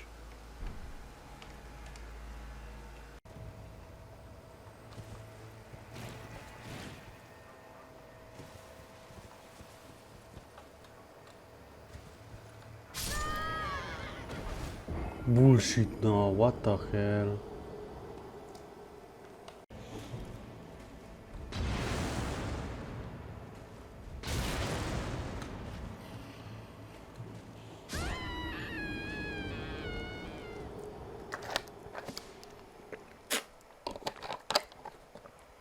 And how the hell do you get over here?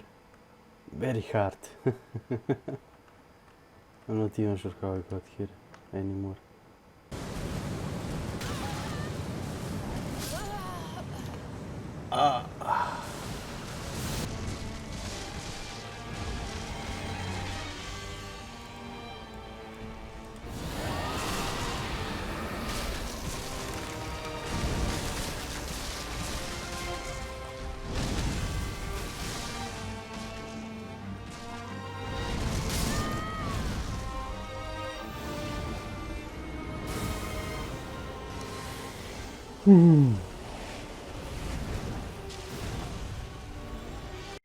No way we did it, this guy is a monster.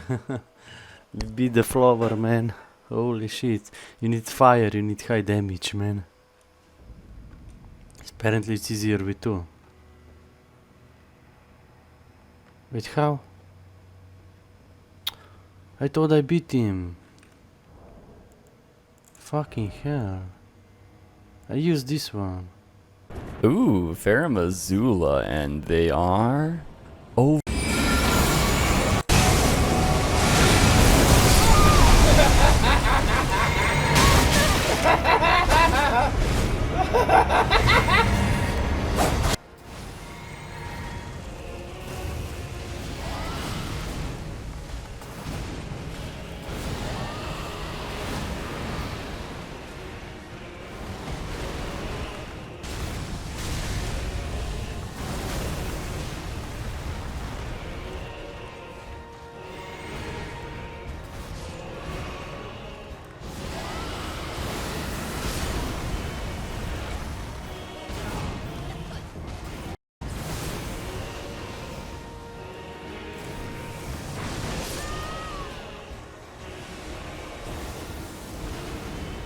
And like I say, I've enjoyed watching your journey because obviously, I don't know about you, like you said, you've watched me a bit.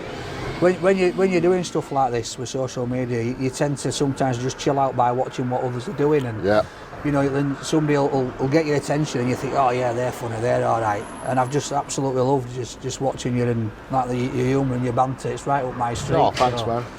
So yeah, so.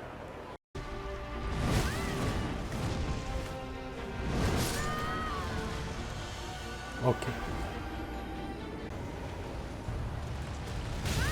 The fuck? Holy shit.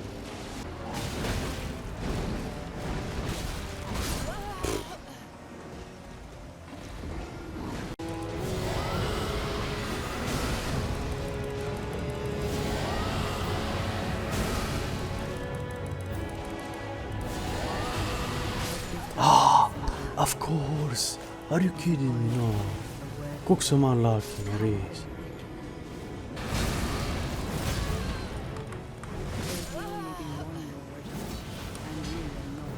Miyazaki really fucking cooked with this one. With the DLC, we got cool new Ashes of War, straight C, dog shit abusable Ashes of War, cool new weapons, and really terrible ones. But we also got infinite iframes. After this, take a right. So from the site of grace, we're gonna parkour across the rooftops over here, so go ahead. You know, it feels the best when you already did all these parts, you know? Let's go. Let's go find Kebabish. I think it's down here. In the last. Bang, bang, bang. Oh, we're on. Everything you could possibly want. Huge amounts of damage, insane stagger, and the special is probably the most overpowering ability that...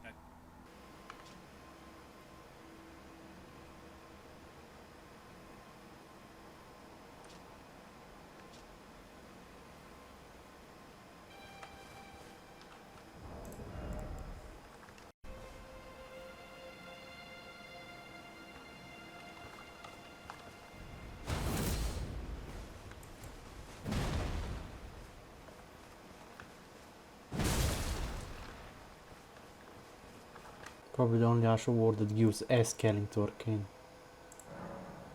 And blood.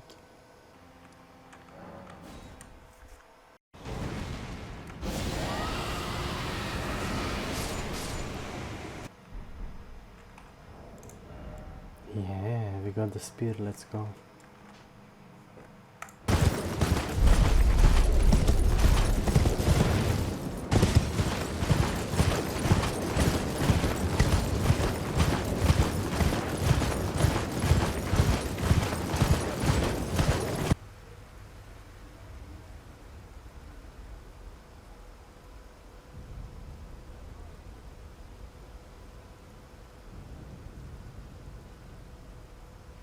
Oh, I just learned.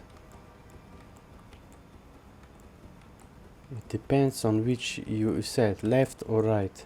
See, now I press left mouse button. I'm left. You see, you have two sets, you know, two sets of weapons. This and this, okay? And you see, if you check my keybinds, see, switch left hand and switch right hand, okay?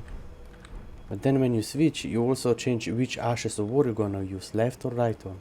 If I understand this correctly. It's so confusing because it was made for console players. So you literally have to, you don't wanna sprint, you just wanna hold shift and left click after a parry, okay? Just don't sprint.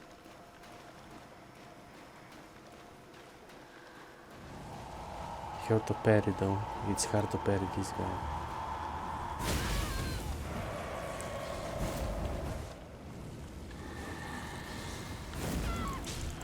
I parried him, man, it's like what the fuck, impossible to parry.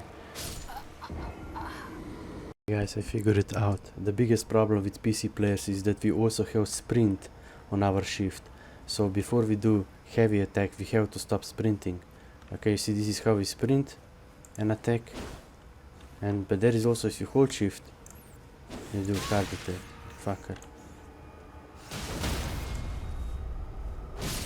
See, you have to hold shift and left click, but don't sprint and do that because that's running attack. So that's the problem. You see, there is no sprint keybind. You see, it's everything, it's on shift for some reason, but here it doesn't say running. Okay, so where is the sprint keybind? You see how broken keyboard is in this game. It's impossible to play this game on a fucking keyboard. This game was made for console players.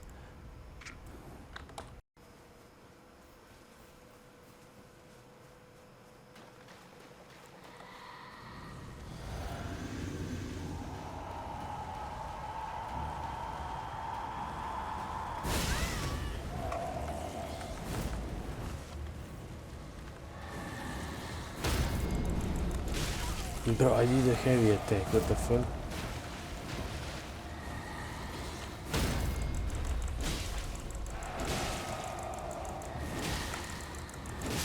Oh my god, we did it somehow.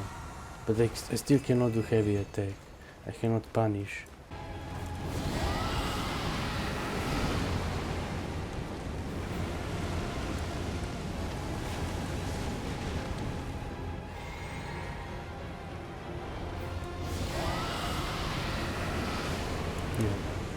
Easy, let's go.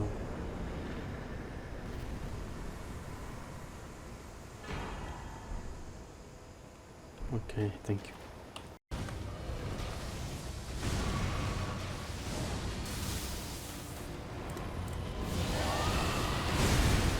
Только не мора v zraku kestati, ne, perfektno. Sometimes you just simply cannot cast in the air when you jump with dragon rotations. Like, this really destroyed these arcane dragon builds in my opinion.